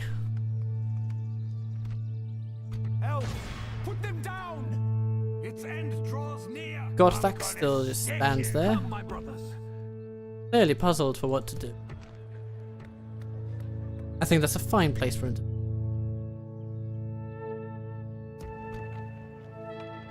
Have a taste of my blade. Have a taste of my blade. Ah, yes, they have a lot of folks in there. We'll see what happens. If they want to attack our little fort. Hey, stranger things have happened.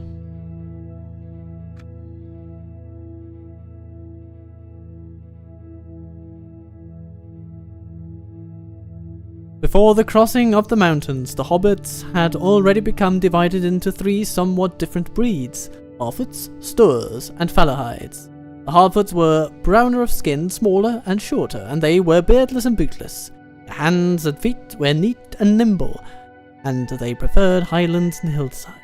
The Stoors were broader, heavier in build. Their feet and hands were larger, and they preferred flat lands and riversides. The Falahides were fairer of skin and also of hair. They were taller and slimmer than the others. They were lovers of trees and of woodlands. Now Captain Onku must try to regain the honor lost by his predecessor. I don't think there's much honor for you to claim today. Send them back to their underworld. Unless in the Klingon fashion, you know, today is a good day to die. The tide of battle seems to have turned against us. We must act and halt this turn of events.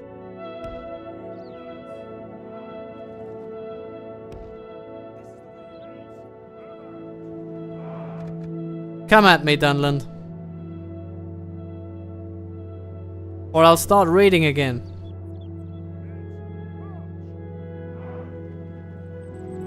Okay, the general leads his men out to battle. An honorable decision.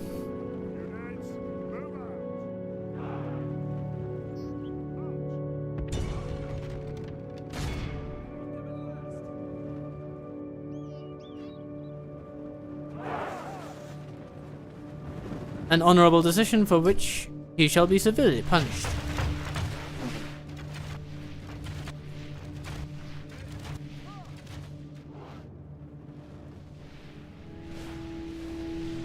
Oh my god, no, why are you doing that to yourselves? That's so bizarre, right? They were actively running toward the place where we were shooting, as if they were just saying, yeah, we're gonna take it. We're gonna take it. Shoot us more. Shoot us more. Okay, I will shoot you and charge you. It's gonna be wonderful.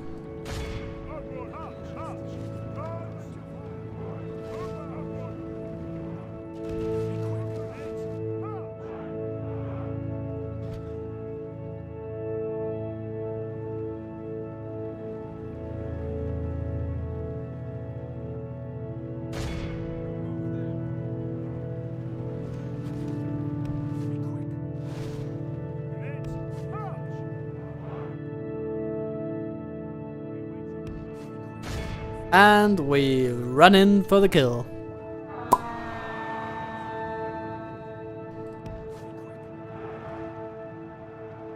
Anything else to take care of? Well, yeah. Let's charge that axeman, and then the general who's running in front of them will probably fall too. Let's see. Our men have Oh, slain yep. the enemy general. Without him, his troops will lose their will to fight. For the moment, the fortune of battle goes our way. Let's pray it remains as such. The enemy army flees the field. Pursue it. These guys lasted longer than the other ones, though. The enemy are utterly vanquished. This is a great victory worthy of only the mightiest of...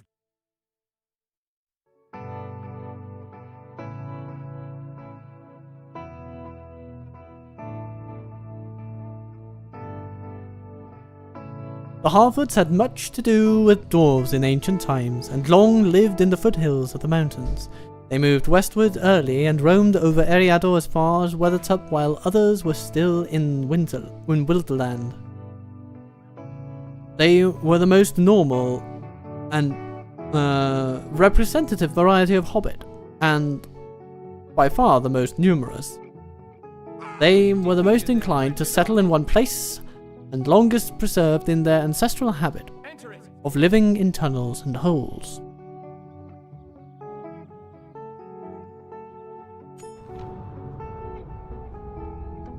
Good tidings! Our men have found the enemy camp and claimed anything of worth. We should be able to make some coin out of this victory.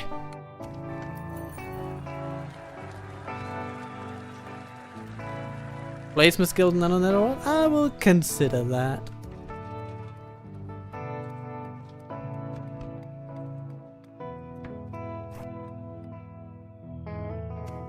But, money is precious, and we shall spend it accordingly. Brunost has an upgrade, which is good, that's lovely, it's exactly what we want. Elladan, get a hold of that corruption problem, will you?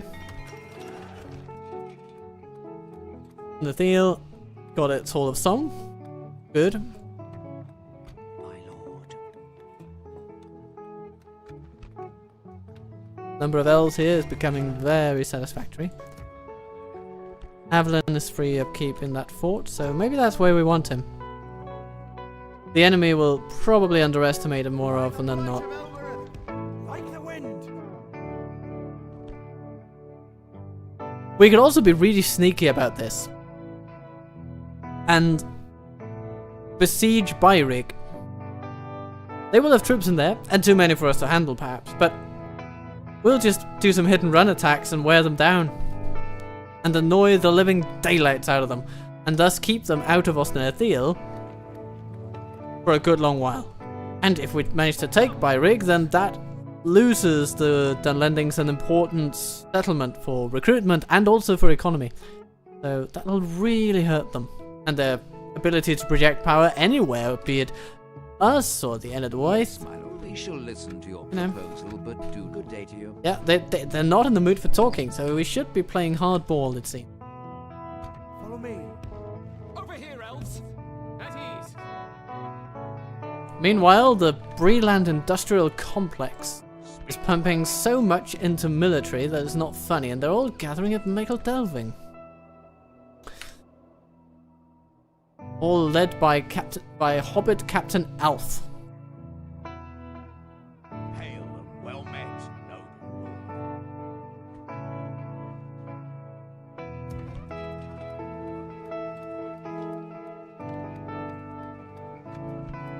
lord. Maybe public fountains would be good for Mythlond. It's an extra full point of population growth, and that's a long time boon.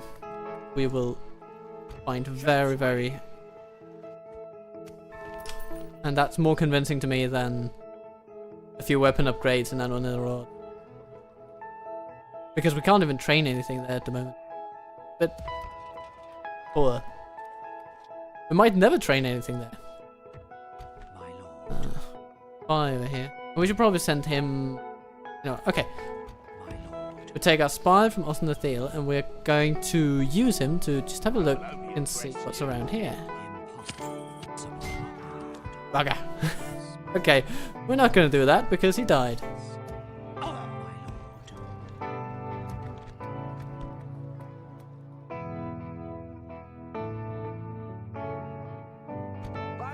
Avlin, take a closer look at Byrdic. Ooh, that DaC has his Orthanc Guard. Those are deadly. We should not underestimate their bodyguards. Never, never, never. But we could take out a lot of their infantry and just run away. Scatter them. Lay it to ruins. Keep them off. They will attack. They definitely will. There's no way in which they won't.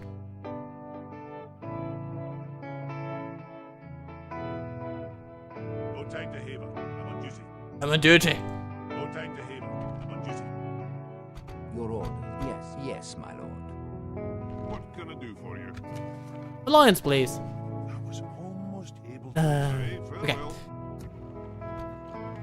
Then there's the north. Goblin Town.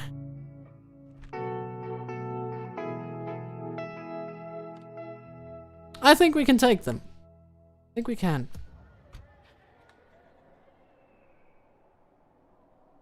Over here, elves.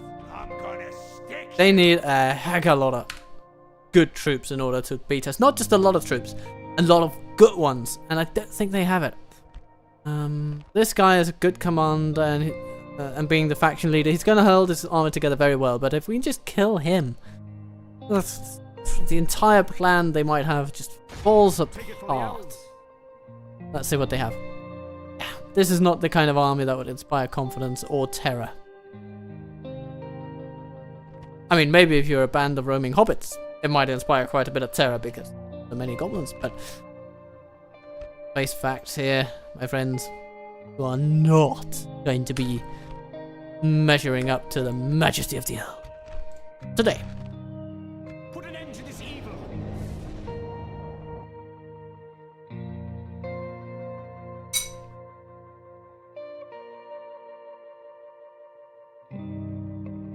And then we're going to take over Goblin Town. And the ring thing, you bet, it's going to be great.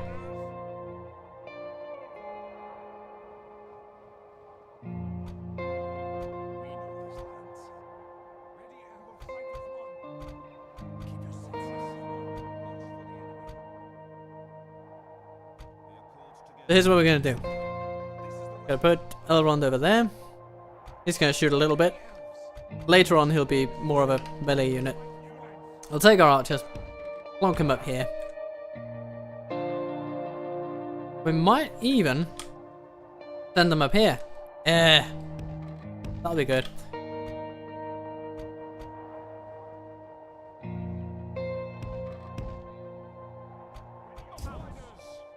The enemy are bringing in Goody. reinforcements.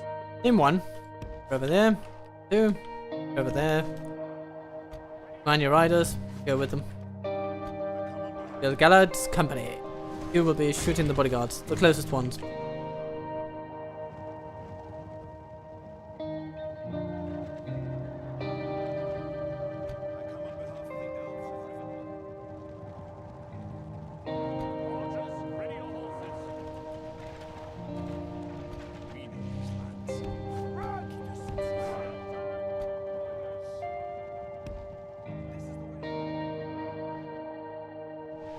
The other army, the bigger one, just entering the field.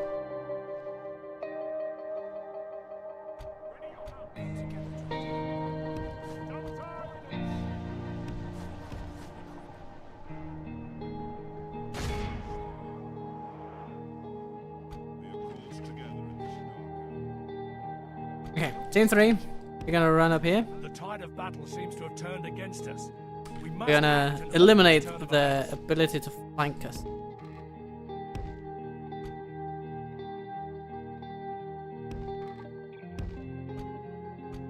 Actually, Shadows, I want you up here. Sentinel.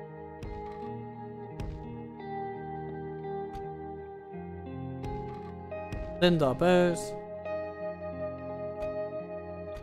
And more Lindar bows.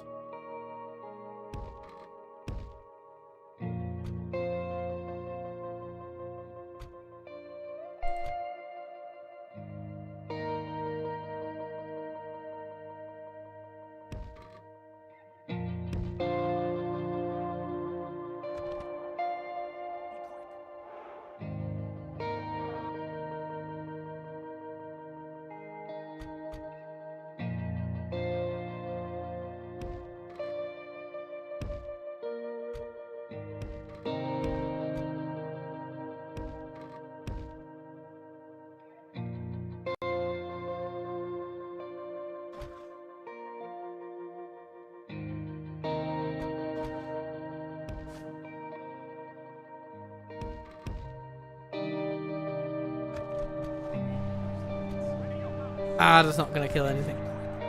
Oh, get out of that. Get out of that.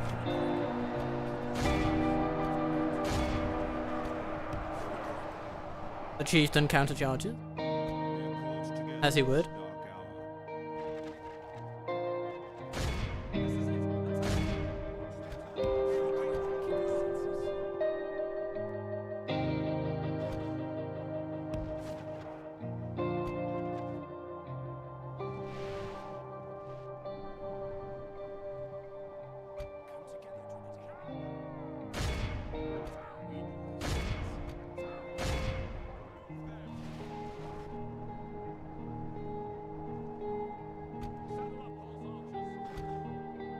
Ooh, there's a bodyguard unit over here.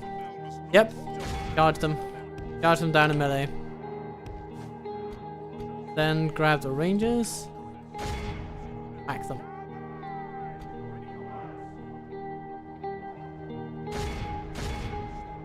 Bodyguards. Out.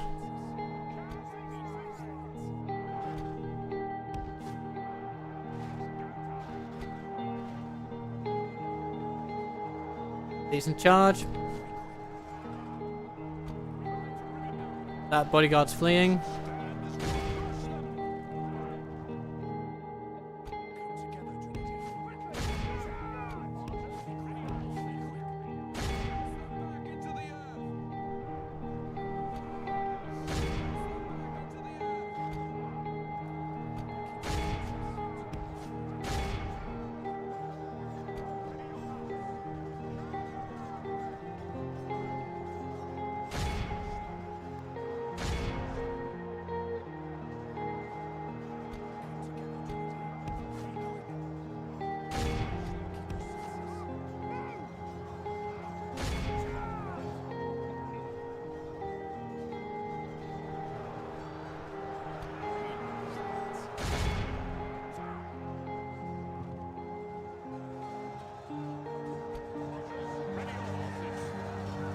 Give it a go.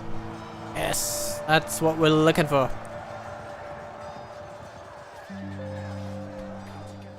Get them to waver and wave their chances goodbye. We're set up to greet them. Greater army arrives.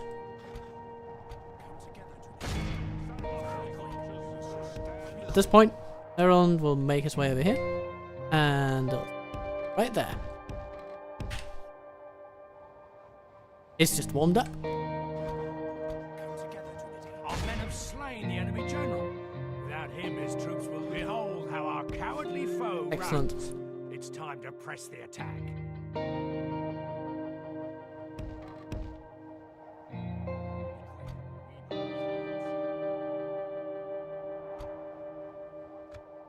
shoot the scouts a little bit.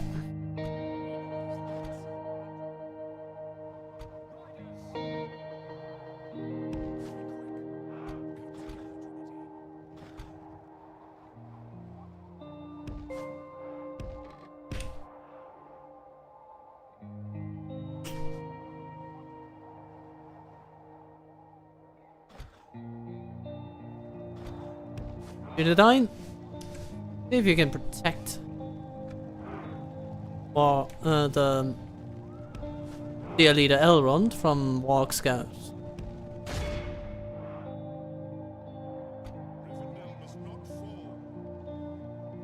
Yeah, that should work. Should work.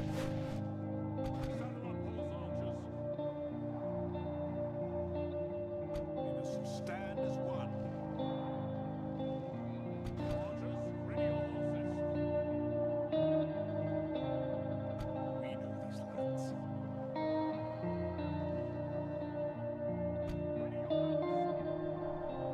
Walk back over there. The last thing that our scouts in this area should focus their arrows on is exactly that walk pack.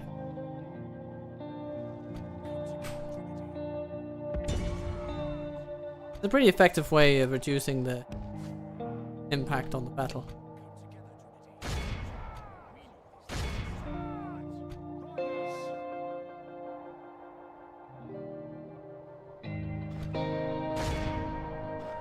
I have a bunch of scouts.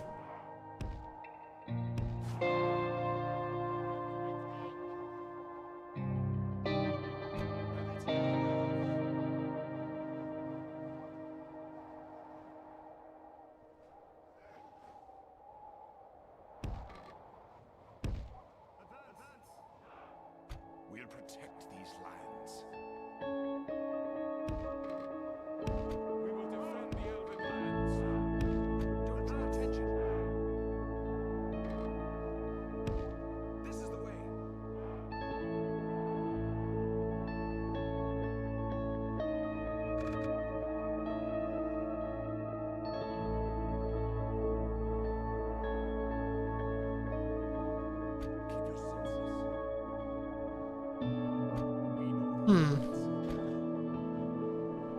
So, hunters.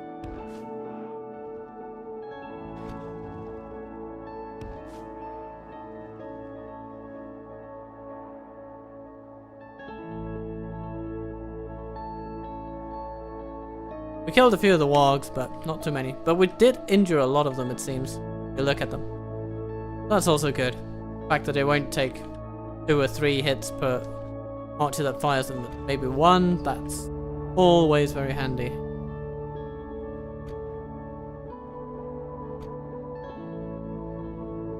The troops fall back in line.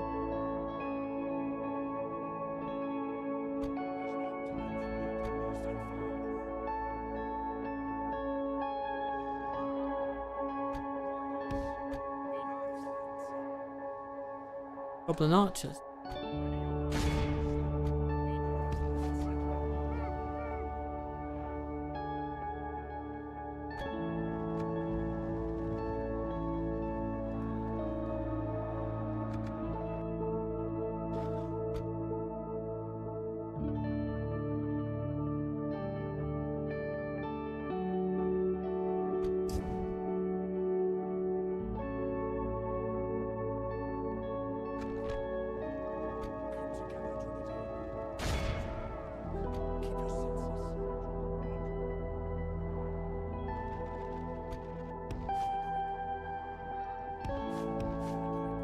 You should probably try to keep some cavalry power for taking out their general on a chance presents. It's gonna be very meaningful to get him out of the game. Their faction leader even.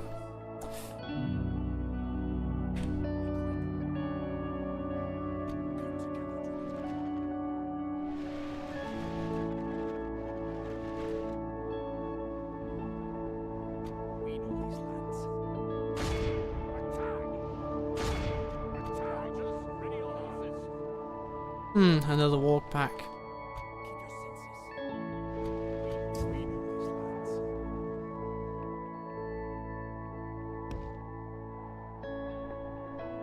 This overseers running away from their army.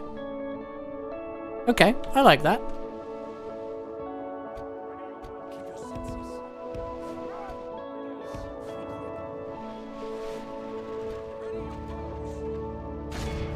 Mountain Orc Hunters. Shoot some arrows at them. See, what are the most valuable troops that we have in range at the moment? It's essentially the Mountain Orc Hunters. We're already shooting at them though. No need to overdo it.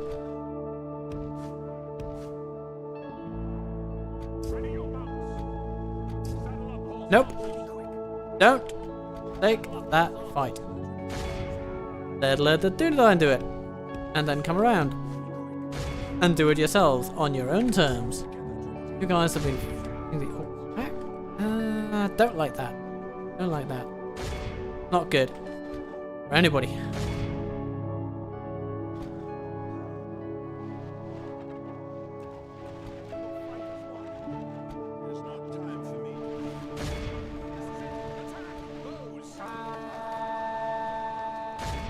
There's a bodyguard over there. It needs to go down. Sentinels, do your thing. Elrond, do your thing. Sentinels, do your thing. Want that bodyguard down. If we can shoot him to death, I'm happy. If we can kill him in other ways, I'm happy. I just want him down. Down, out, and not to return.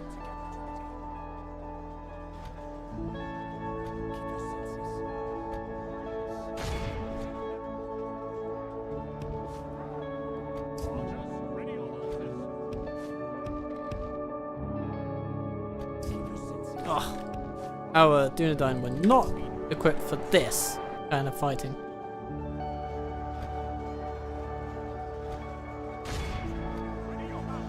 But nonetheless, they're achieving decent numbers for their stature.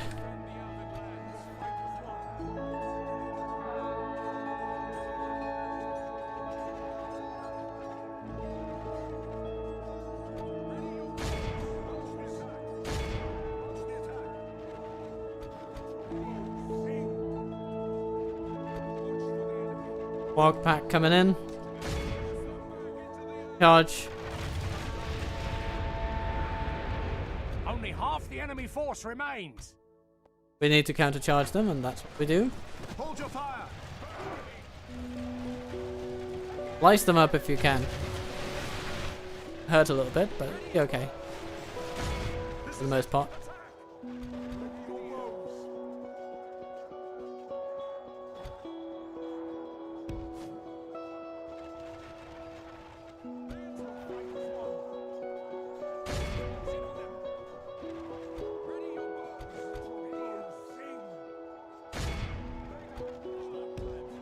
Ah! Goodbye, walk pack. I'm going to shoot you in the face while you run away. Or I suppose shoot you in the back of the neck. You guys running up. Cavalry.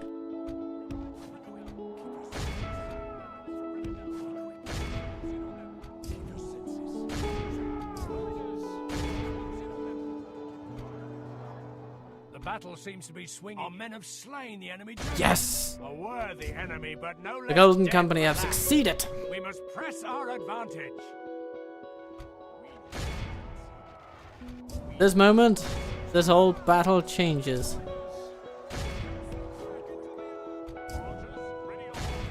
We can see in many places.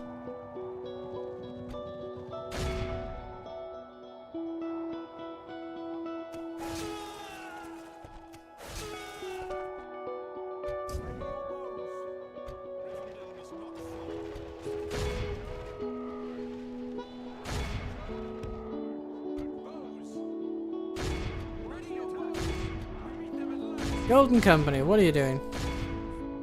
You're being attacked by wargs. Be wary of that. A little bit. Goblin band coming in. Long range archers, take them out.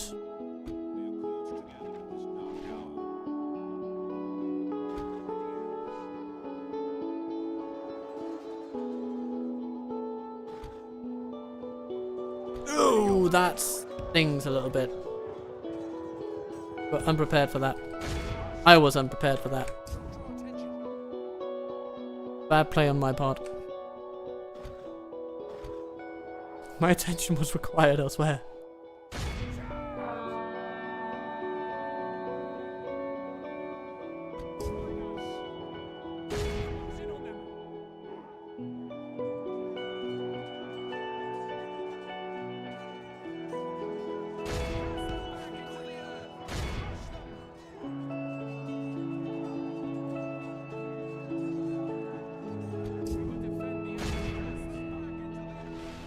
If we continue like this, we will smash the enemy. Antonel Canters. Oops. Let's give him a few quick volleys with the specialists.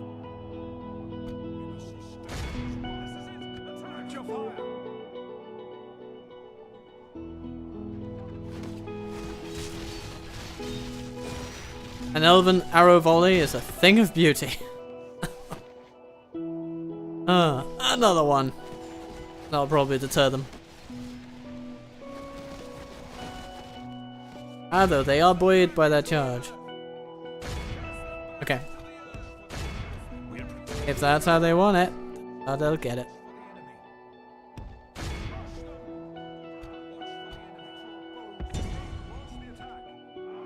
Some black plate crossbows out there.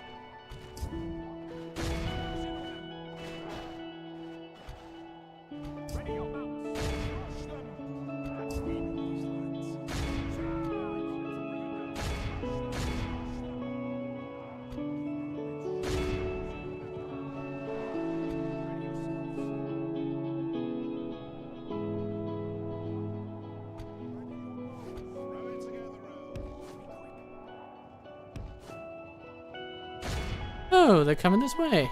Very nice of them. Still setting up to reload though, so...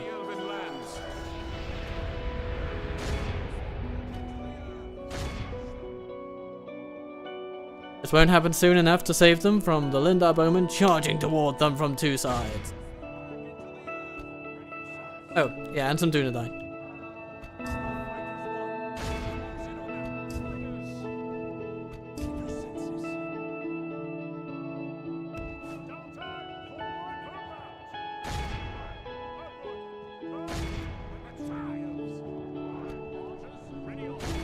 The enemy army flees the field. Pursue and run them down.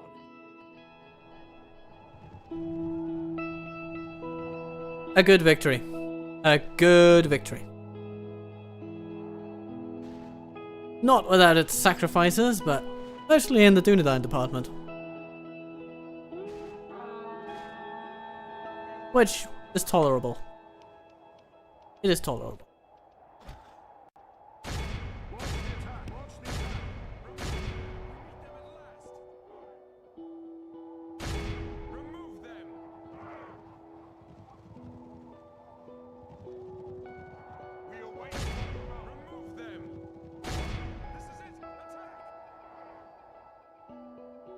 Our foe is utterly vanquished. Let all who All remember right. this day remember it as the day of our most glorious victory. Almost 4,000 enemies came against us, and we stood our ground, losing only 228 of our own. Very good. And we've healed some cavalry, which is quite welcome.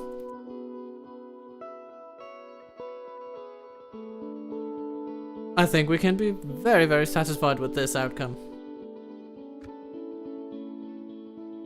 So satisfied indeed that I shall read.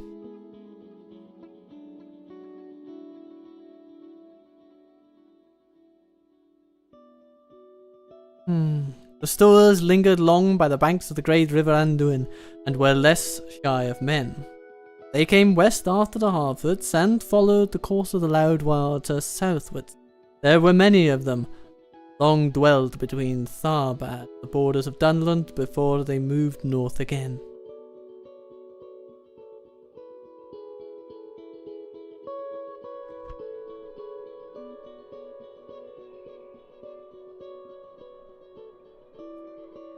Yeah, we're not going to let them go.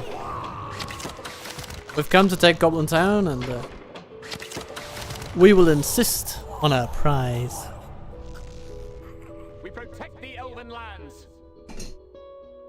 Moria's leader's dead.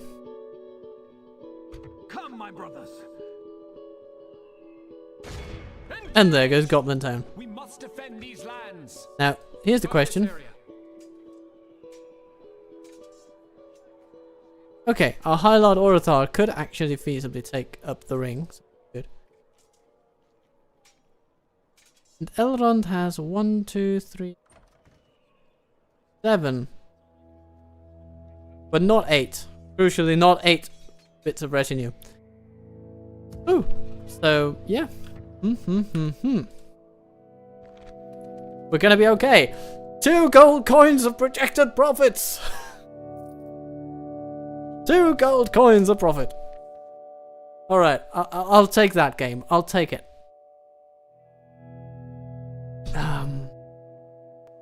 Over here, yeah, we have goblins to the east of Goblin Town.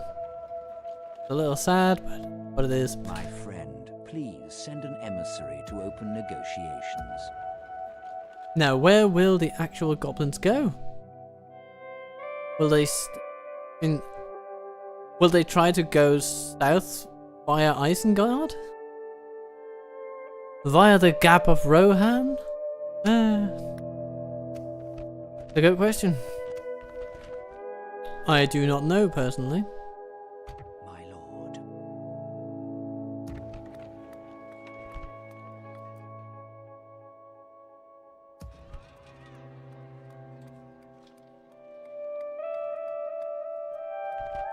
A Builder's Guildhouse in Austin Athel would be amazing, given all the other stats on the. Ooh, we can get Khazad-dûm Reclaimers? Suddenly we just had the... That's an insane boost to our capabilities, actually. That kind of armor piercing and armor combined is something that the elves actually don't really have much of. So, Follow me. color me positively surprised. Yeah. Ooh, and fall on this building. What are you building? Master Builders Hall. Yay. What are you building? Not building. Master Builders Hall. Everybody wants to build.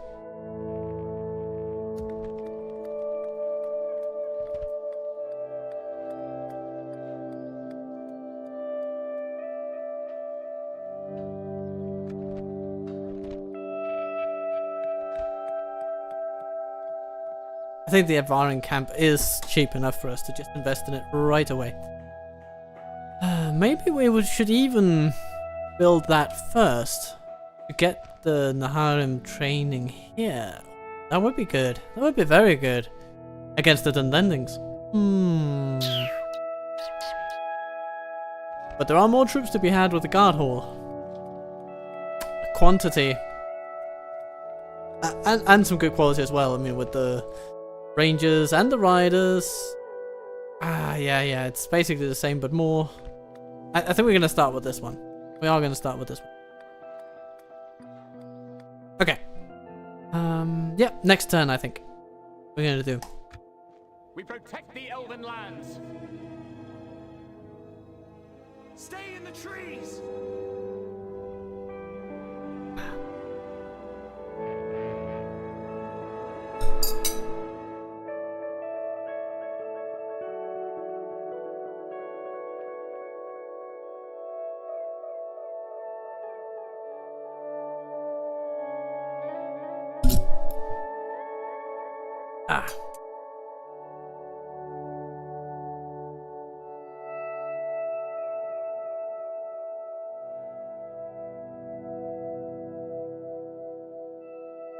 Oh, I just got contacted by a guy.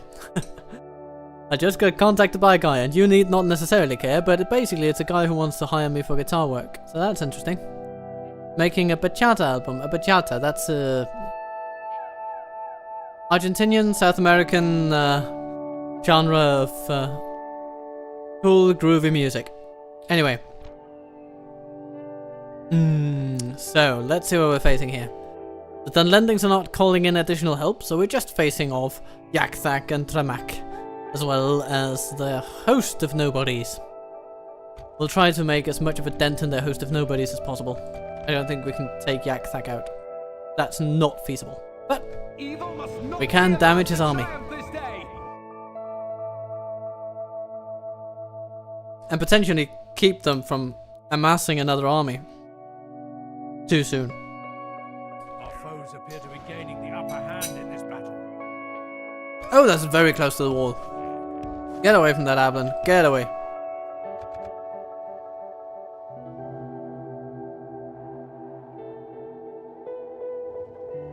We await your command. Yep, there he is. With his Orthanc guard. The leader of the Dunlendings Yarak. And he is, as we can see, not very bloody. His name is a little bit of a misnomer. But only a little bit.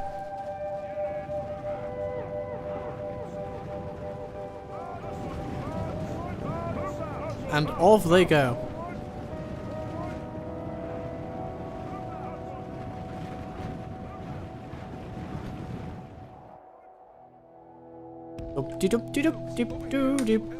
You don't have horses, and so I laugh. Okay. Oh, what do we have here? Spearman who didn't quite get the memo.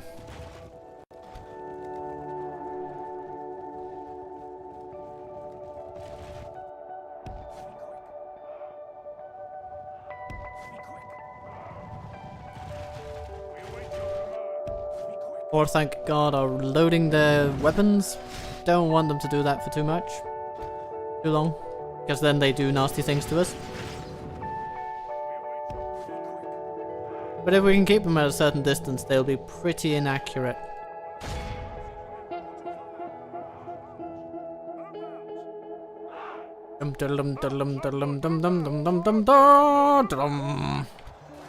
They resist us pretty well. But at least we didn't lose anyone.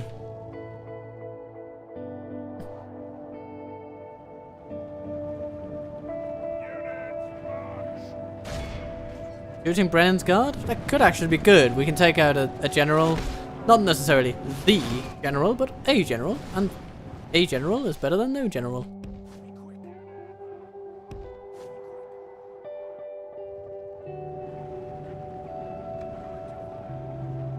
Dum-de-dum-de-dum.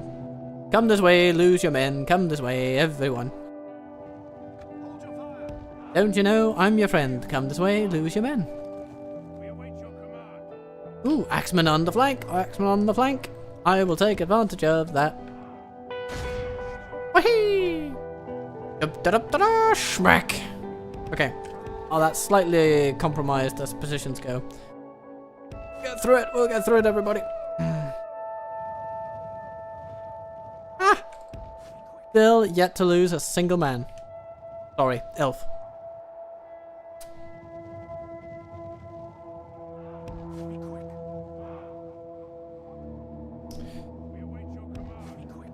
Righty ho. Yemen, Axeman, some spears, horse tank.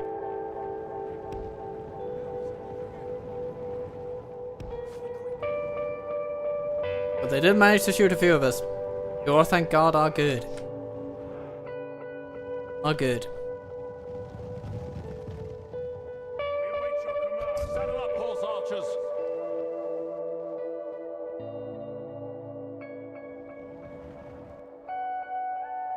They run pretty quick too.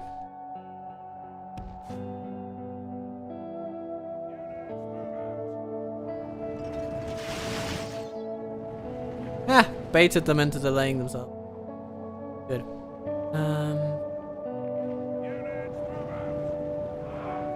Yeah, I want to aim for this part of the crowd.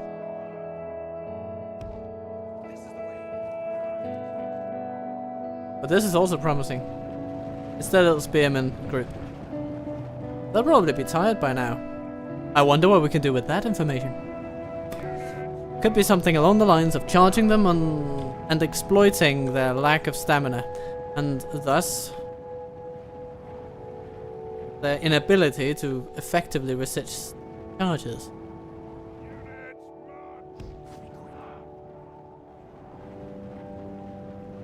And shmuguk! Down you go! Oh, but they shoot us. You guys.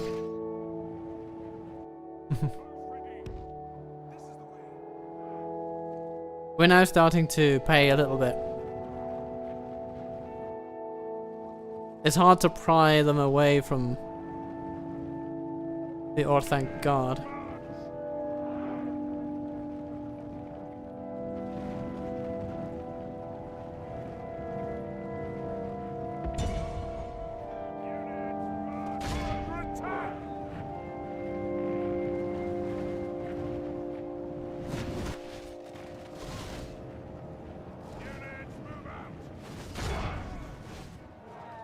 Back.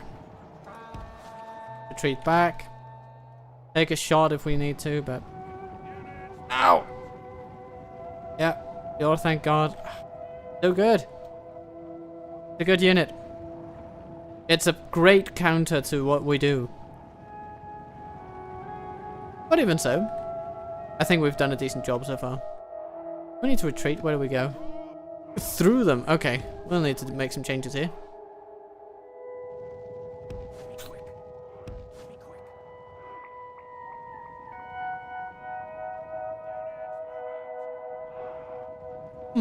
We could shoot some long spears before we go.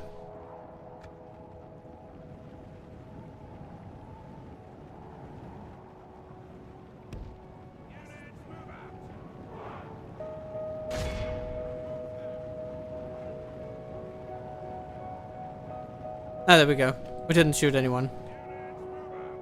We accidentally just shot at someone else. Oh well, let's withdraw. I think we've done what we can.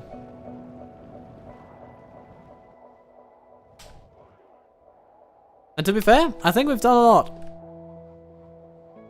Taken out hundreds of them.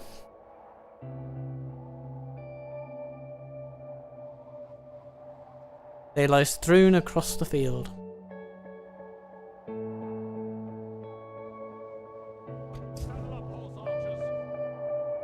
Our army is tiring.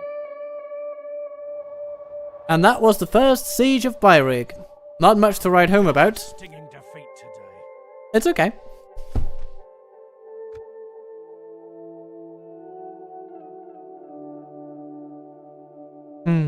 The Fallowhides, the least numerous, were a northerly branch. They were more friendly with elves than the other hobbits were, and had more skill in language and song than in handicrafts. And of old, they preferred hunting to tilling. They crossed the mountains north of Rithendell and came down the river Horwell. In Erohir they soon mingled with other kinds that had preceded them, but in being somewhat bolder and more adventurous, they were often found as leaders or chieftains, bands of Hardfoot or Stowers. In Bilbo's times, the strong Fallowhidish strain could still be noted among the greater families, such as the Tooks, the Masters of Buckland.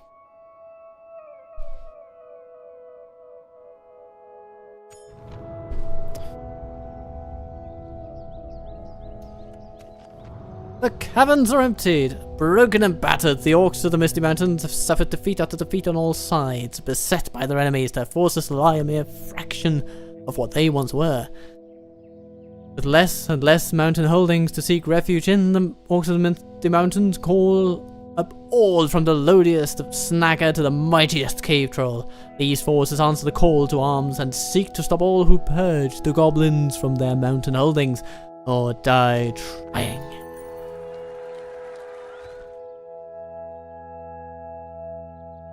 Oh, Orthanc, once just a lowly general, is now High Chieftain of the realm.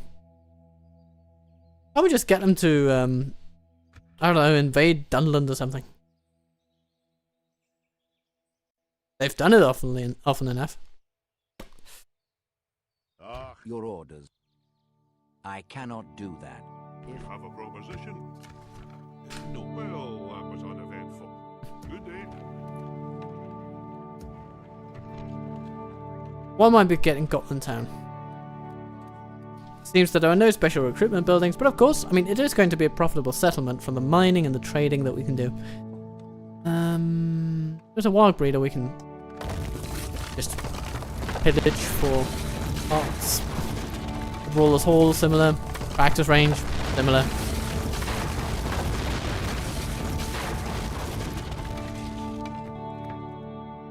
That nets us a bit of cash to put toward better uses. And Avlin sits in a fort, licking his wounds. Okay, that's a fine place to have him. Have a look with our spy, see what's going on around here. We took out a lot of their axemen and spearmen in particular. They may have retrained others. Come and get me, be gone. But they might send troops toward us at any moment. I wouldn't keep Avlin in this. I'd rather put him in that one. The One Ring has been found! We have acquired the Great Ring of Power.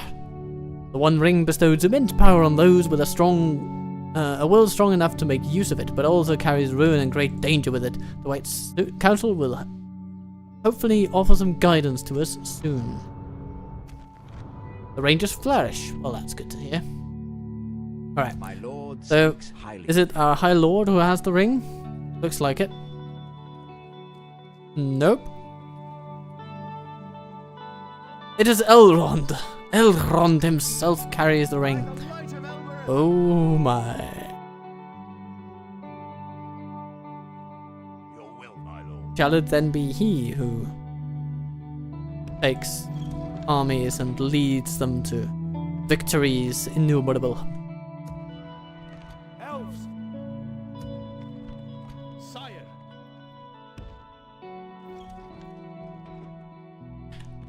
We will need that one. Oh, look at that. A huge goblin army right there on our doorstep. Scout the area. Okay. Elves!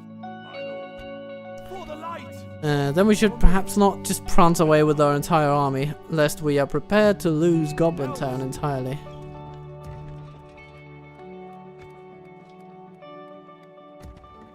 Sire! Elves! Like the wind! My lord, orders. Yes, my lord. Elves! Yes, my lord. Your will, my lord. We can leave some of these for sure. Come, my brothers! Elves! We can leave some sword masters too. Swiftly! I don't want to leave too much there, but it seems that the Valesmen might keep the goblins a little busy, which, hey, I'm all for that. I'm all for that. Don't know exactly how many armies will be coming our way from down here.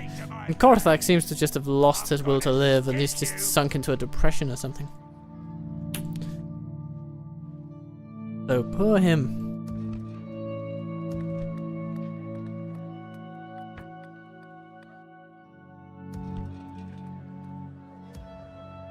By the light of Elrohir! No! No! One movement point. I want him in Midland. I do. I really do. Well, in the interim, we can send My lord, Lindar to the fort. For the light! Hooray.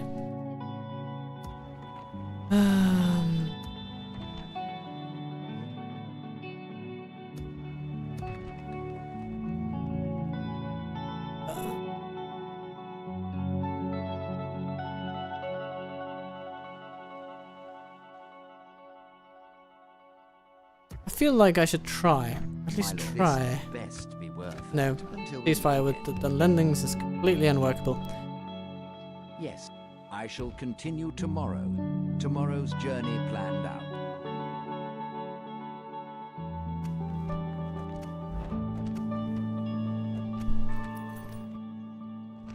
Well, we're making money again. That's definitely positive.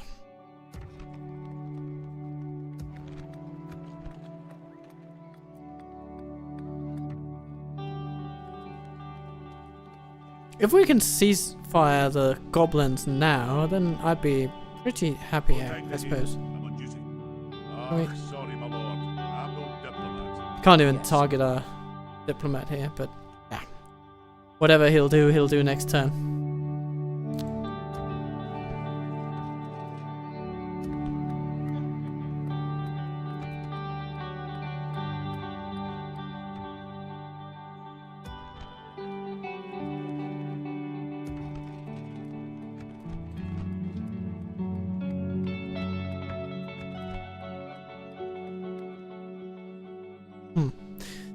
Another turn, I suppose.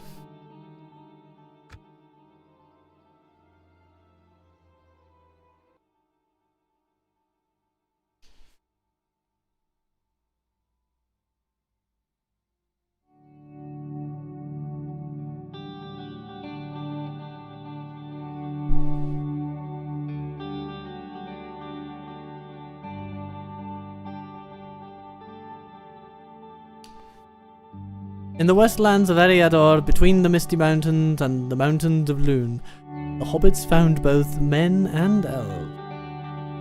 Indeed, a remnant still dwelled there of the Dúnedain, the kings of men that came over the sea.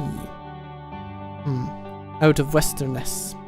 But they were dwindling fast, and the lands of their North Kingdom were falling far and wide into waste.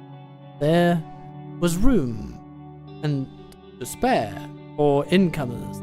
Ere long, the hobbits began to settle in ordered communities. Most of their earlier settlements had long disappeared, been forgotten in Bilbo's time, but one of the first to become important still endured, though reduced in size. It was at Bree, and in the Chetwood that lay around it, some 40 miles east of the ship.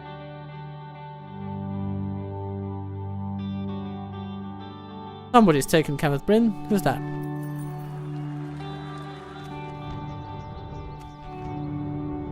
Oh, okay. Plenty of stuff to get into. Also summoned by the White Council. Yes, I will attend the meeting. And Angmar have taken... Angmar! Why are you giving me all your garbage units? Why is that something that you find so enticing? Okay. Follow me. So we need to get Elrond back there. Orders completed.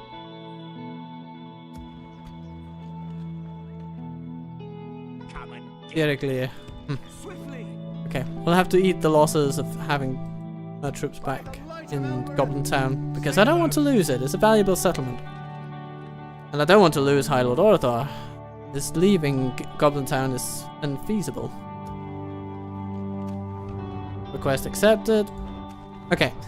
Our realm stands resilient and prosperous, having achieved feats that were once mere aspirations. The ancient city of Ost-Nerthil, a beacon of our heritage and strength, has been reclaimed, the mines of Khazad-dûm purged of darkness, making Eregion safer.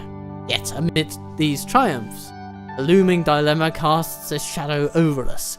Growing shadow that threatens to engulf Middle-earth demands a decisive response, one that will shape our future alliances and the fate of the realm. In this pivotal moment, we must choose where to place our faith. In the courage and resilience of men, or in the wisdom and enduring strength of the elves. Men, with their boundless ambition and burgeoning numbers, offer a fierce determination to resist the darkness. Conversely, the elves, with their ancient knowledge and timeless grace, possess insights, powers that have withstood the tests of millennia. Stand at this crossroads, the path that we choose will not only determine our own destiny, but also the fate of Middle-earth itself. Shall we entrust our hope to the valorant men or the wisdom of the elves?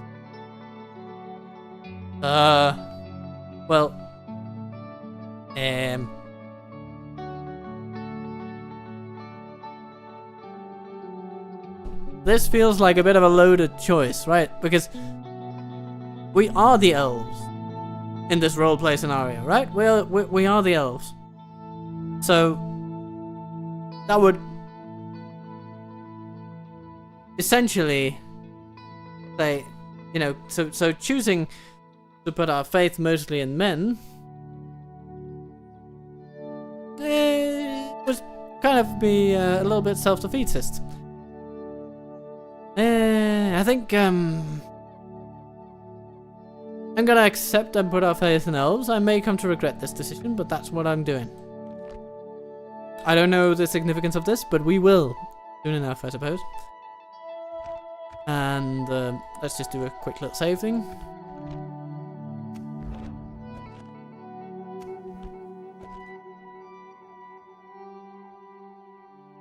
Interesting. High Chieftain Korthak seems to have ventured forth on his own. Maybe he has disbanded his entire army in order to free up capital for defending Mythelburg effectively. But he himself cannot disband, so he's forced to try and somehow negotiate his way through enemy lands. It's an unenviable position, to say the least. What is it you wish to talk about? You clearly are glad we could see eye to eye. Oh, I'm glad too. I'm very glad. Okay. Be gone.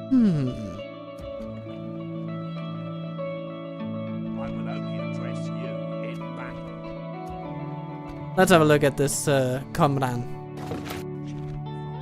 Got long spears, got raiders, he's got axemen, he's got hunters. Okay. He's got okay troops, that's for sure. Great ones, but okay ones. We must keep them at bay till the guard hall is completed and we can actually train troops down there. And then when we can train troops, ooh, oh boy, that's when lovely things will start happening. So far we have 1-2 unit upkeep. With the camp of the Avaran, that's one more, and the quarters of the dwarves, that's another one. So, okay. First action of the day, Cameron, you're going down, comrade. Comrade, if you will. Put an end to this evil. And then we'll go and smack up the rebels over there in Linden. I seem to recall they just fled from us.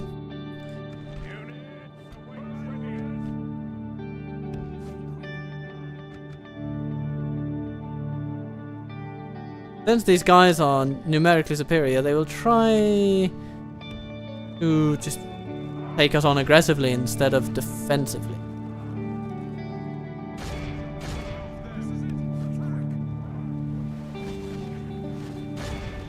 Shooting the long spears will indeed be our primary first objective.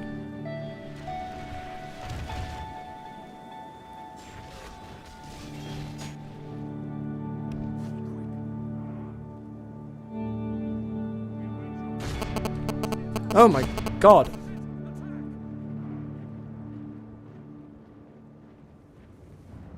I'm receiving a bit of a call. I'm just gonna take this.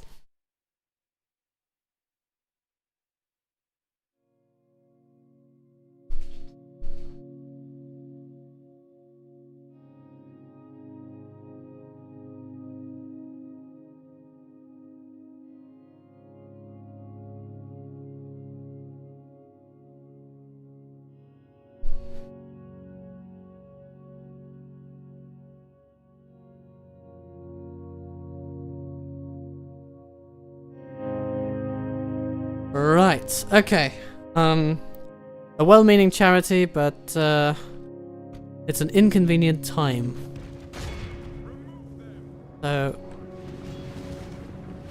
gladly, he took it very well.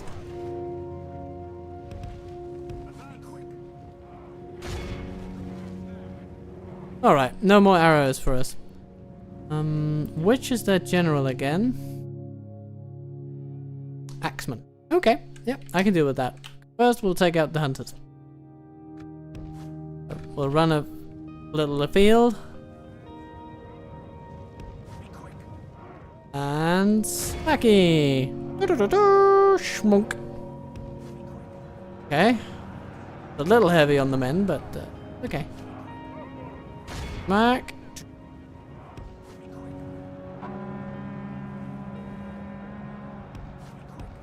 How's Elladan doing? Is he okay? Oh, he seems fine. Happy to be alive. That's what I'm saying.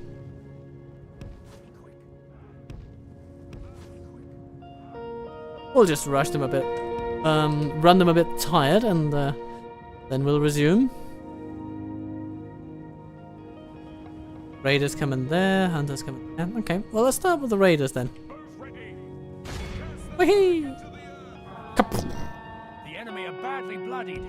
They have lost half their men.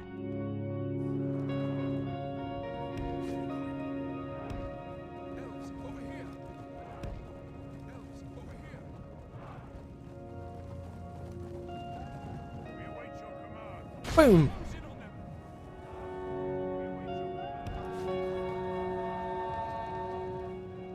Be quick.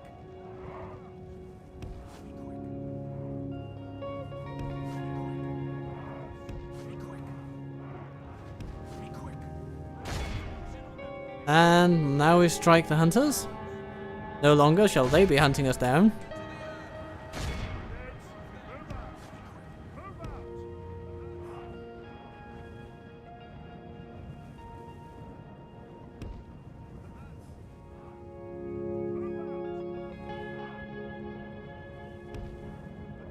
We'll just run them around a bit. Though they do try to rest.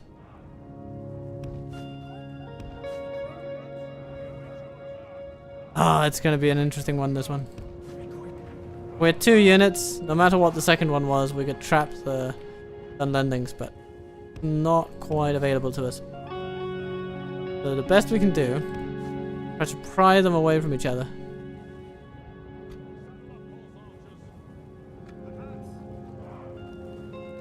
Not going... okay. Okay, now... Now their clansmen are just walking. Which is good, because the Dunlending Longspears are walking faster. We're just resting.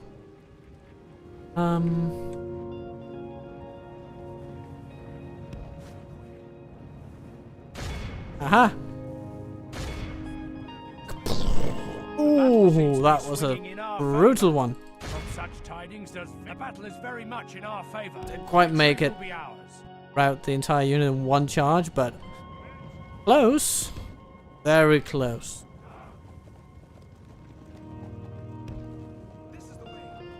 How's Elladan? Need to keep an eye on him. Ah, he's doing okay. He's fine. Couldn't be better. Lads,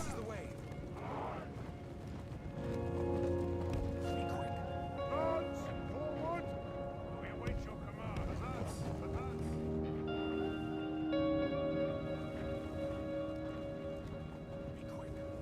Move out! Forward! Okay, they seem to be consistently running toward us now. Very good, very good. Though the long spears are walking so quickly, they're actually outpacing them. Bad. Okay.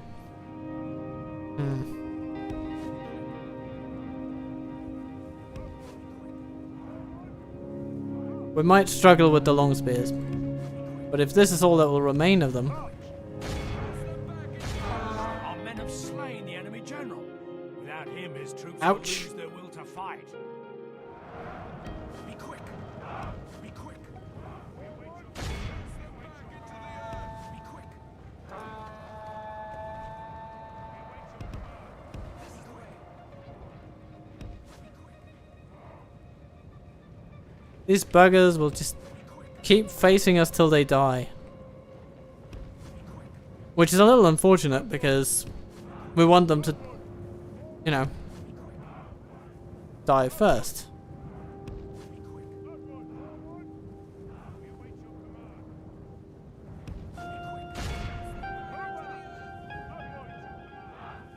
Let's see if that... Nope. And then back. Okay. Took a little bit out of them, but... Also took a couple of hours. It's a bit risky, but I think we can manage. Just need to do quick maneuvers. Yep. Oh, there we go. That's good. It's time to press the attack. They had one moment of hesitation and we pounced. Is utterly vanquished. Let all who remember this day.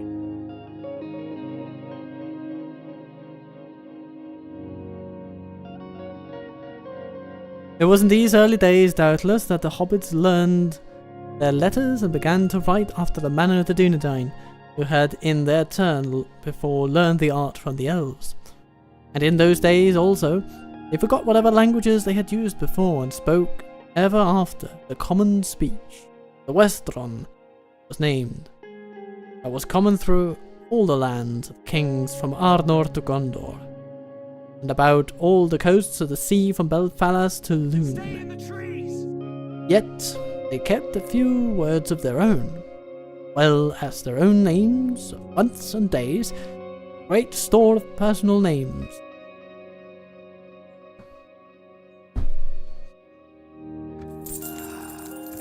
We've defeated their wretched armies.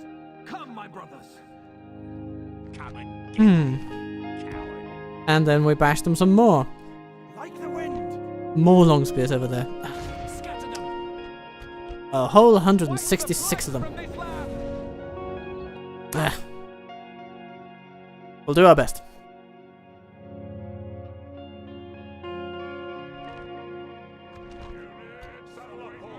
So we won't have as many arrows as before. The enemy have brought up more Oh, men. we'll start with the bigger one.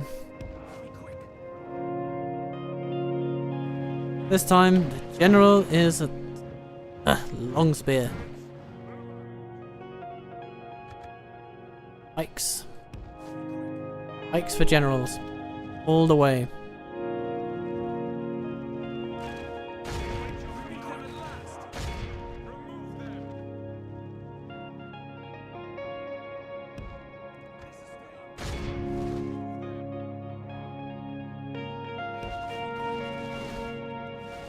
Only half the enemy force remains.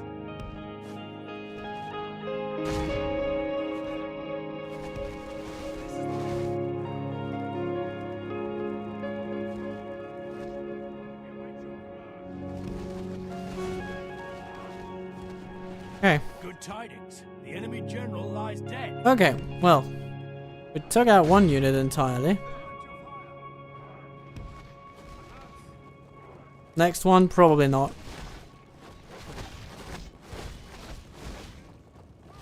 Though,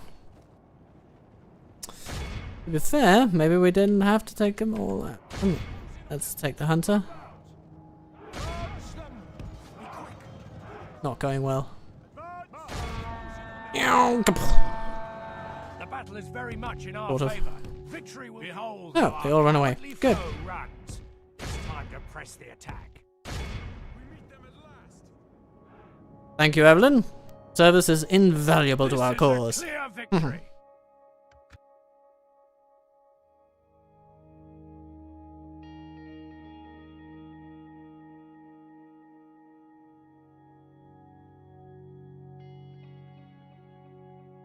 About this time, legend among the hobbits first becomes history with a reckoning of years. For it was in the 1601st year of the Third Age that the Falahide brothers, Marco and Blanco, set out from Bree, and having obtained permission from the High King at Fornost, they crossed the Brown River Baranduin with a great following of hobbits, passed over the bridge, stone bows, that had been built in the days of the power of the North Kingdom, and took all the land beyond to dwell in, between the river and the far down. All that was demanded of them was that they should keep the great bridge in repair. All other bridges and roads speed the king. To speed the king's messengers and to acknowledge lordship.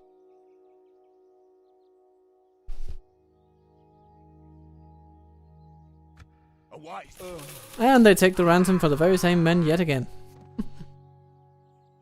Our lands will They be go into the safe fort. once more. We besiege the fort. Destroy it. We'll see what happens. Its end draws But Avalon has earned his upkeep today. Elves, Eh, assail them. no. Okay. Well, maybe Turin will manage to help in event that the dwarves decide to attack High Chieftain Korthak. Although in that case, I believe he'll probably just run away.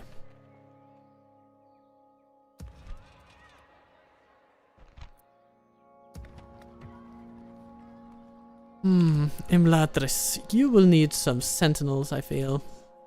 They are solid units and we want them. We will also want some swordmasters eventually. Some more Emania riders and... yeah. That'll have to do.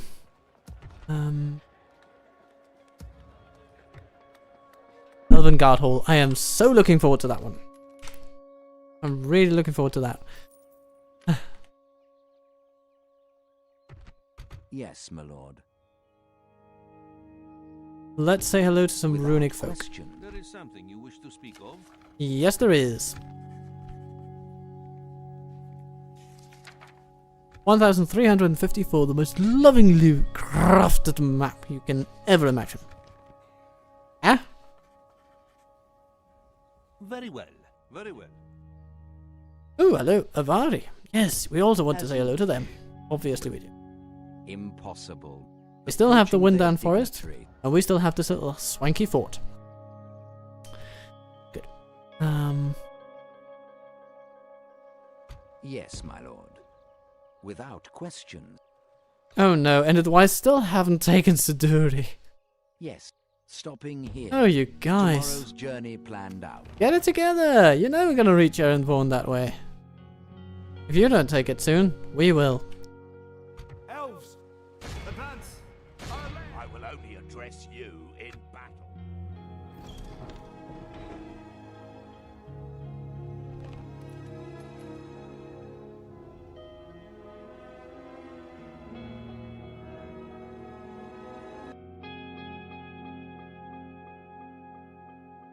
Thus began the Shire Reckoning. For the year of the crossing of the Brandywine, as the hobbits earned the name, became year one of the Shire, and all later dates were reckoned from it. At once the western hobbits fell in love with their new land, and they remained there and soon passed once more out of the history of men and of elves.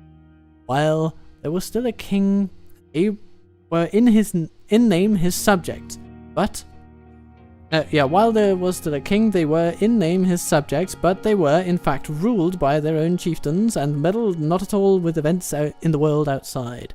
For the last battle of Fornost with the Witch Lord of Angmar, they sent some bowmen to aid the king, or so they maintained, though no tales of men recorded. History Guild in Goblin Town? Well, yeah, ideally, yes, we do want it. It would be wonderful to have, but... a gift, hooray. Elven Union. Ooh. Okay, send diplomat to Elladan.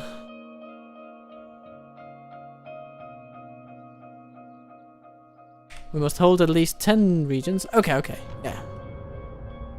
Okay, yeah, we can do that. We just need our dear diplomat. I am Erohir, our foremost diplomat who's trapped in Dûm. Well, let's just teleport him out. Okay. So.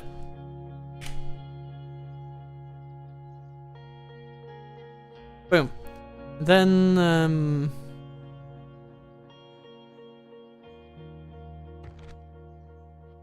Yes, my lord.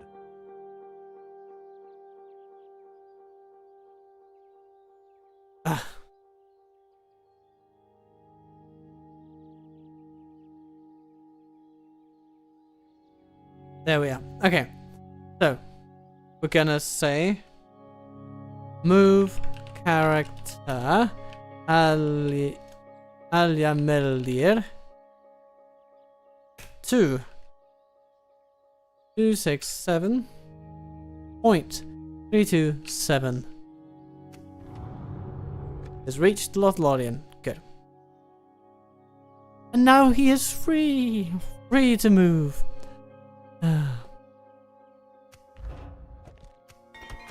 We're not going to move him again in that way.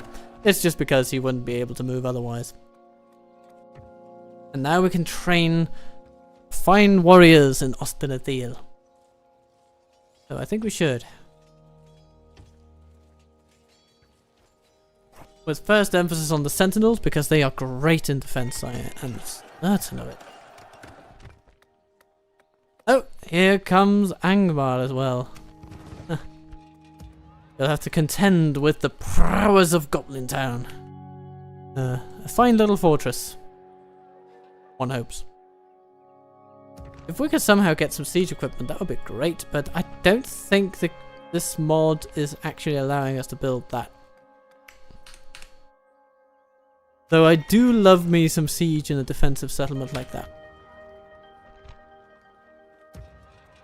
Follow me. Over here, elves. Elves. Elrond passes unmolested through Angmarim lands. At ease. Very nice.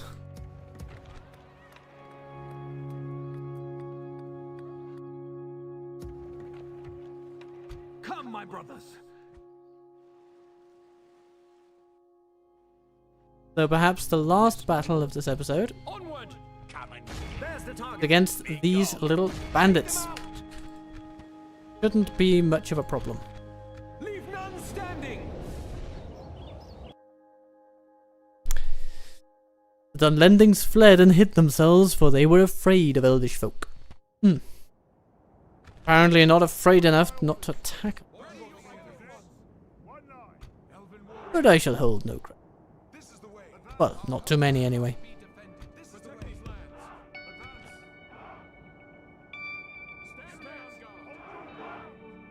Yeah, come toward me, dear bandits. Come, come, come. Eat a lovely dish of arrow soup.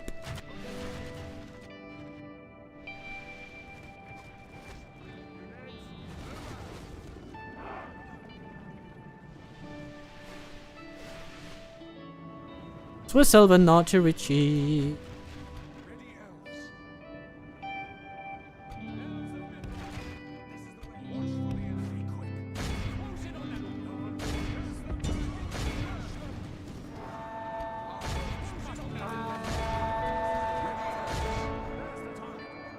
The battle is very much in our favor.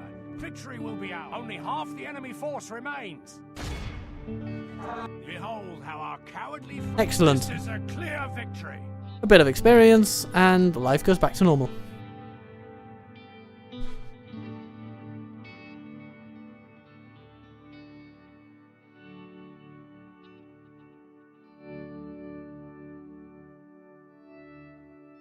But in that war, the North Kingdom ended. And then the hobbits took the land for their own, and they chose, from their own chiefs, Thane, hold the authority of the king that was gone. There, for 1,000 years, they were little troubled by wars, and they prospered and multiplied after the Dark Plague, Shire Reckoning 37, till the disaster of the long winter and the famine that followed it. Many thousands then perished, but the days of dearth were, at the time of this tale, long past, and the hobbits had again become accustomed to plenty. Land was rich and kindly, and though it had long been deserted when they entered it, it had before been well tilled, and there the king had once had many farms, cornland, vineyards, and woods.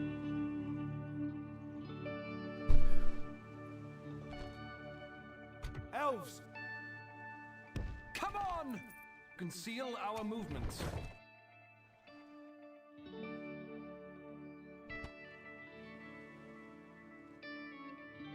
Elven warriors. It is quite the garrison that resides in Edinburgh.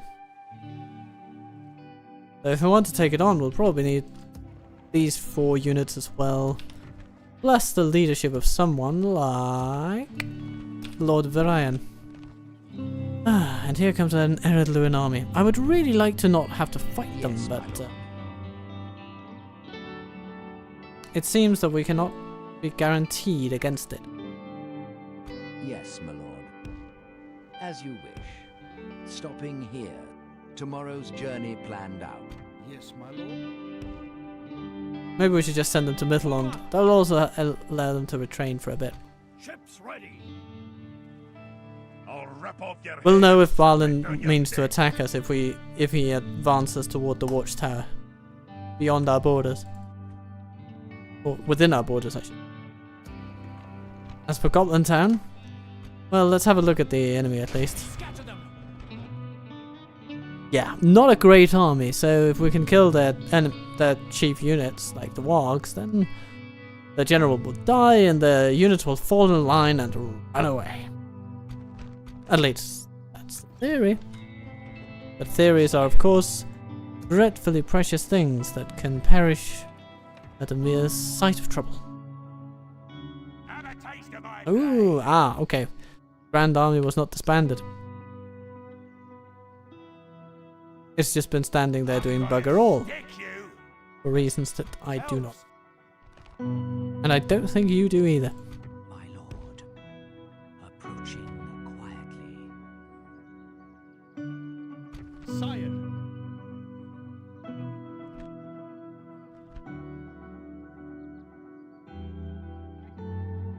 My lord. I think Avalon will just be this general bulwark of a force. They'll skirmish around the enemy whenever they try to attack him. And keep people away from Ostenthal until the time is right.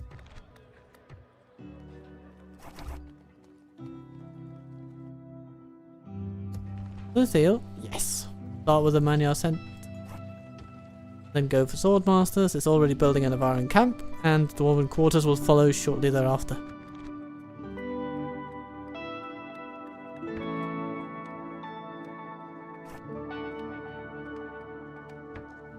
After that, we'll construct a Builder's Guild house and everything will fall neatly into place. Quite a lot of corruption, but eventually Canithranon will master most of it.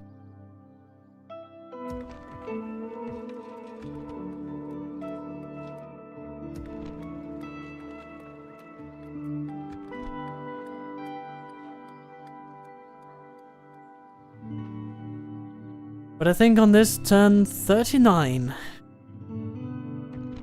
this year 2990 of the Third Age, we shall call it quits for the night. For day has indeed turned to night. And so, if I am to leave you with anything,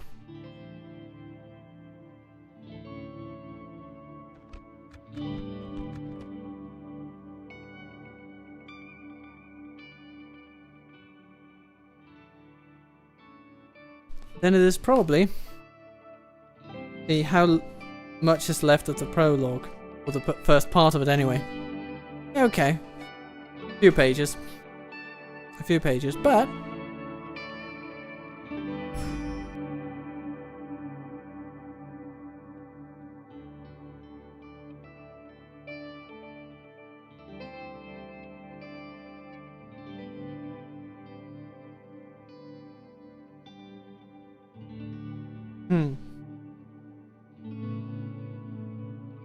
But I will read on at least a little bit.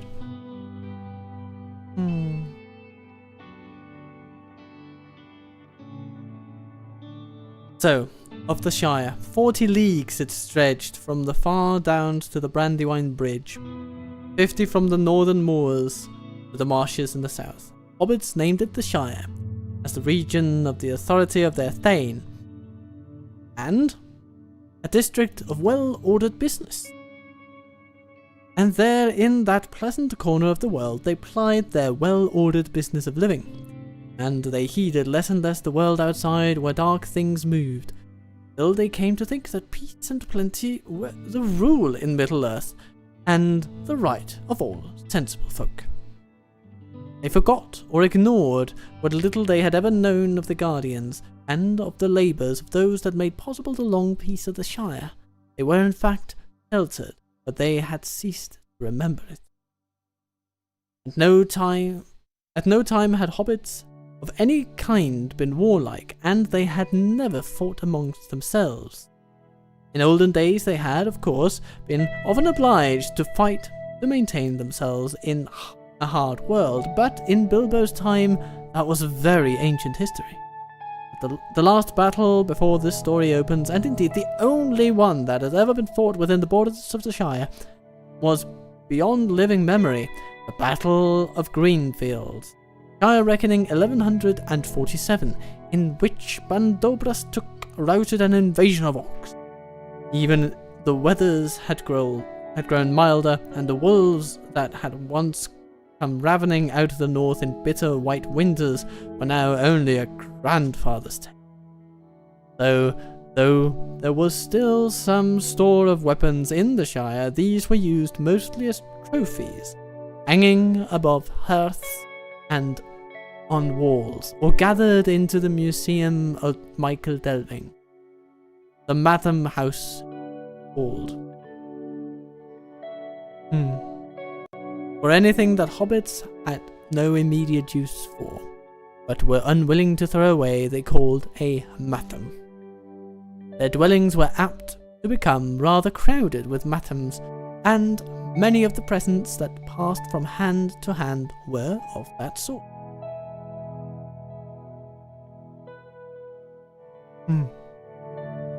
Nonetheless, ease and peace had left this people still curiously tough. They were, if it came to it, difficult to daunt or to kill, and they were, perhaps, so unwearyingly fond of good things, not least because they could, when put to it, do without them, and could survive rough handling by grief, foe, or whether in a way that astonished those who did not know them well, or looked no further than their bellies, or their well-fed faces. Though slow to quarrel, and for sport killing nothing that lived, they were doughty at bay, and at need could still handle arms. They shot well with the bow, for they were keen-eyed and sure at the mark, not only with bows and arrows. If any hobbit stooped for a stone, it was well to get quickly under cover, as all trespassing beasts knew very well.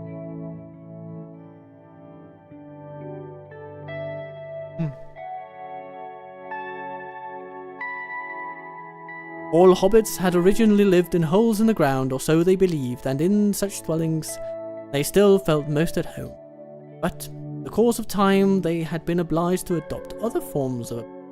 Actually, in the Shire in Bilbo's day, it was, as a rule, only the richest and the poorest of hobbits that maintained the old custom. The poorest went on living in burrows of the most primitive kind, mere holes indeed, with only one window, or none, while well-to-do still constructed more luxurious versions of the simple diggings of old. Suitable sites for these large and ramifying tunnels, or smeals, as they called, were not everywhere to be found, and in the flats and low-lying districts of the hobbits, as they multiplied, began to build above ground. Indeed, even in the hilly regions and older villages such as Hobbiton or Tuckborough, or in the chief township of the Shire, Michael Delving, on the White Downs, there were now many houses of wood, brick, or stone. These were specially favoured by millers, by smiths, ropers, and cartwrights, and others of that. For even when they had holes to live in, hobbits had long been accustomed to build sheds and work. The habit of building farmhouses and barns was said to have begun among the inhabitants of the Marish down by the Brandywine. Hobbits of that quarter, East Farthing, were rather large and heavy-legged, and they wore dwarf boots in muddy weather. But they were well known to be stoors in large part of their blood, as indeed was shown by the down that many grew on their chins. No Harfoot or Fallowhide had any trace of a beard.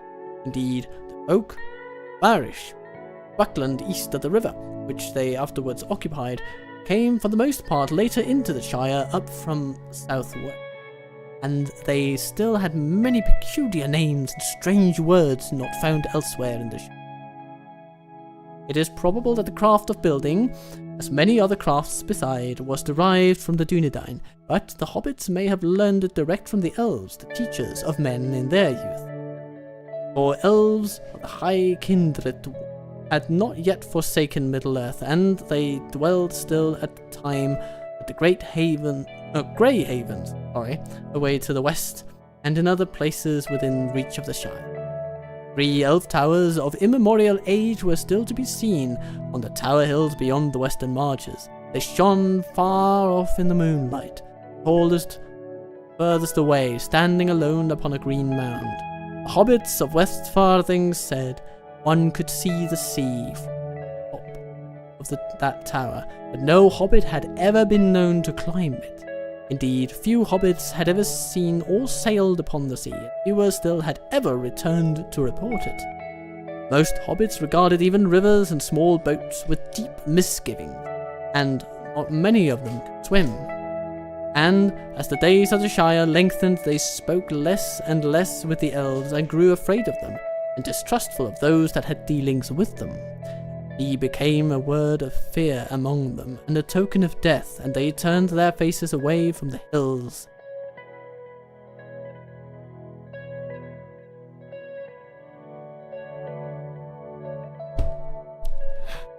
I think that's an appropriate endpoint.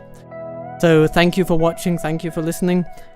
Yeah, I wish to maintain this tradition a little bit, at least while playing Lord of the Rings based games. It's a nice thing to do. Anyhow, yeah, I'm grateful to still have some viewers out there, but the stream will now shortly end. So I wish upon you to be kind to yourself, be good to those you love. There might be some other stuff you can watch on the channel. I mean, if you haven't caught up on the other High Elf videos, then that's probably a good idea, but either way, I appreciate the fact that you spent a little time with me tonight, and now it's time for me to go and arrange for dinner. So, thank you, and farewell.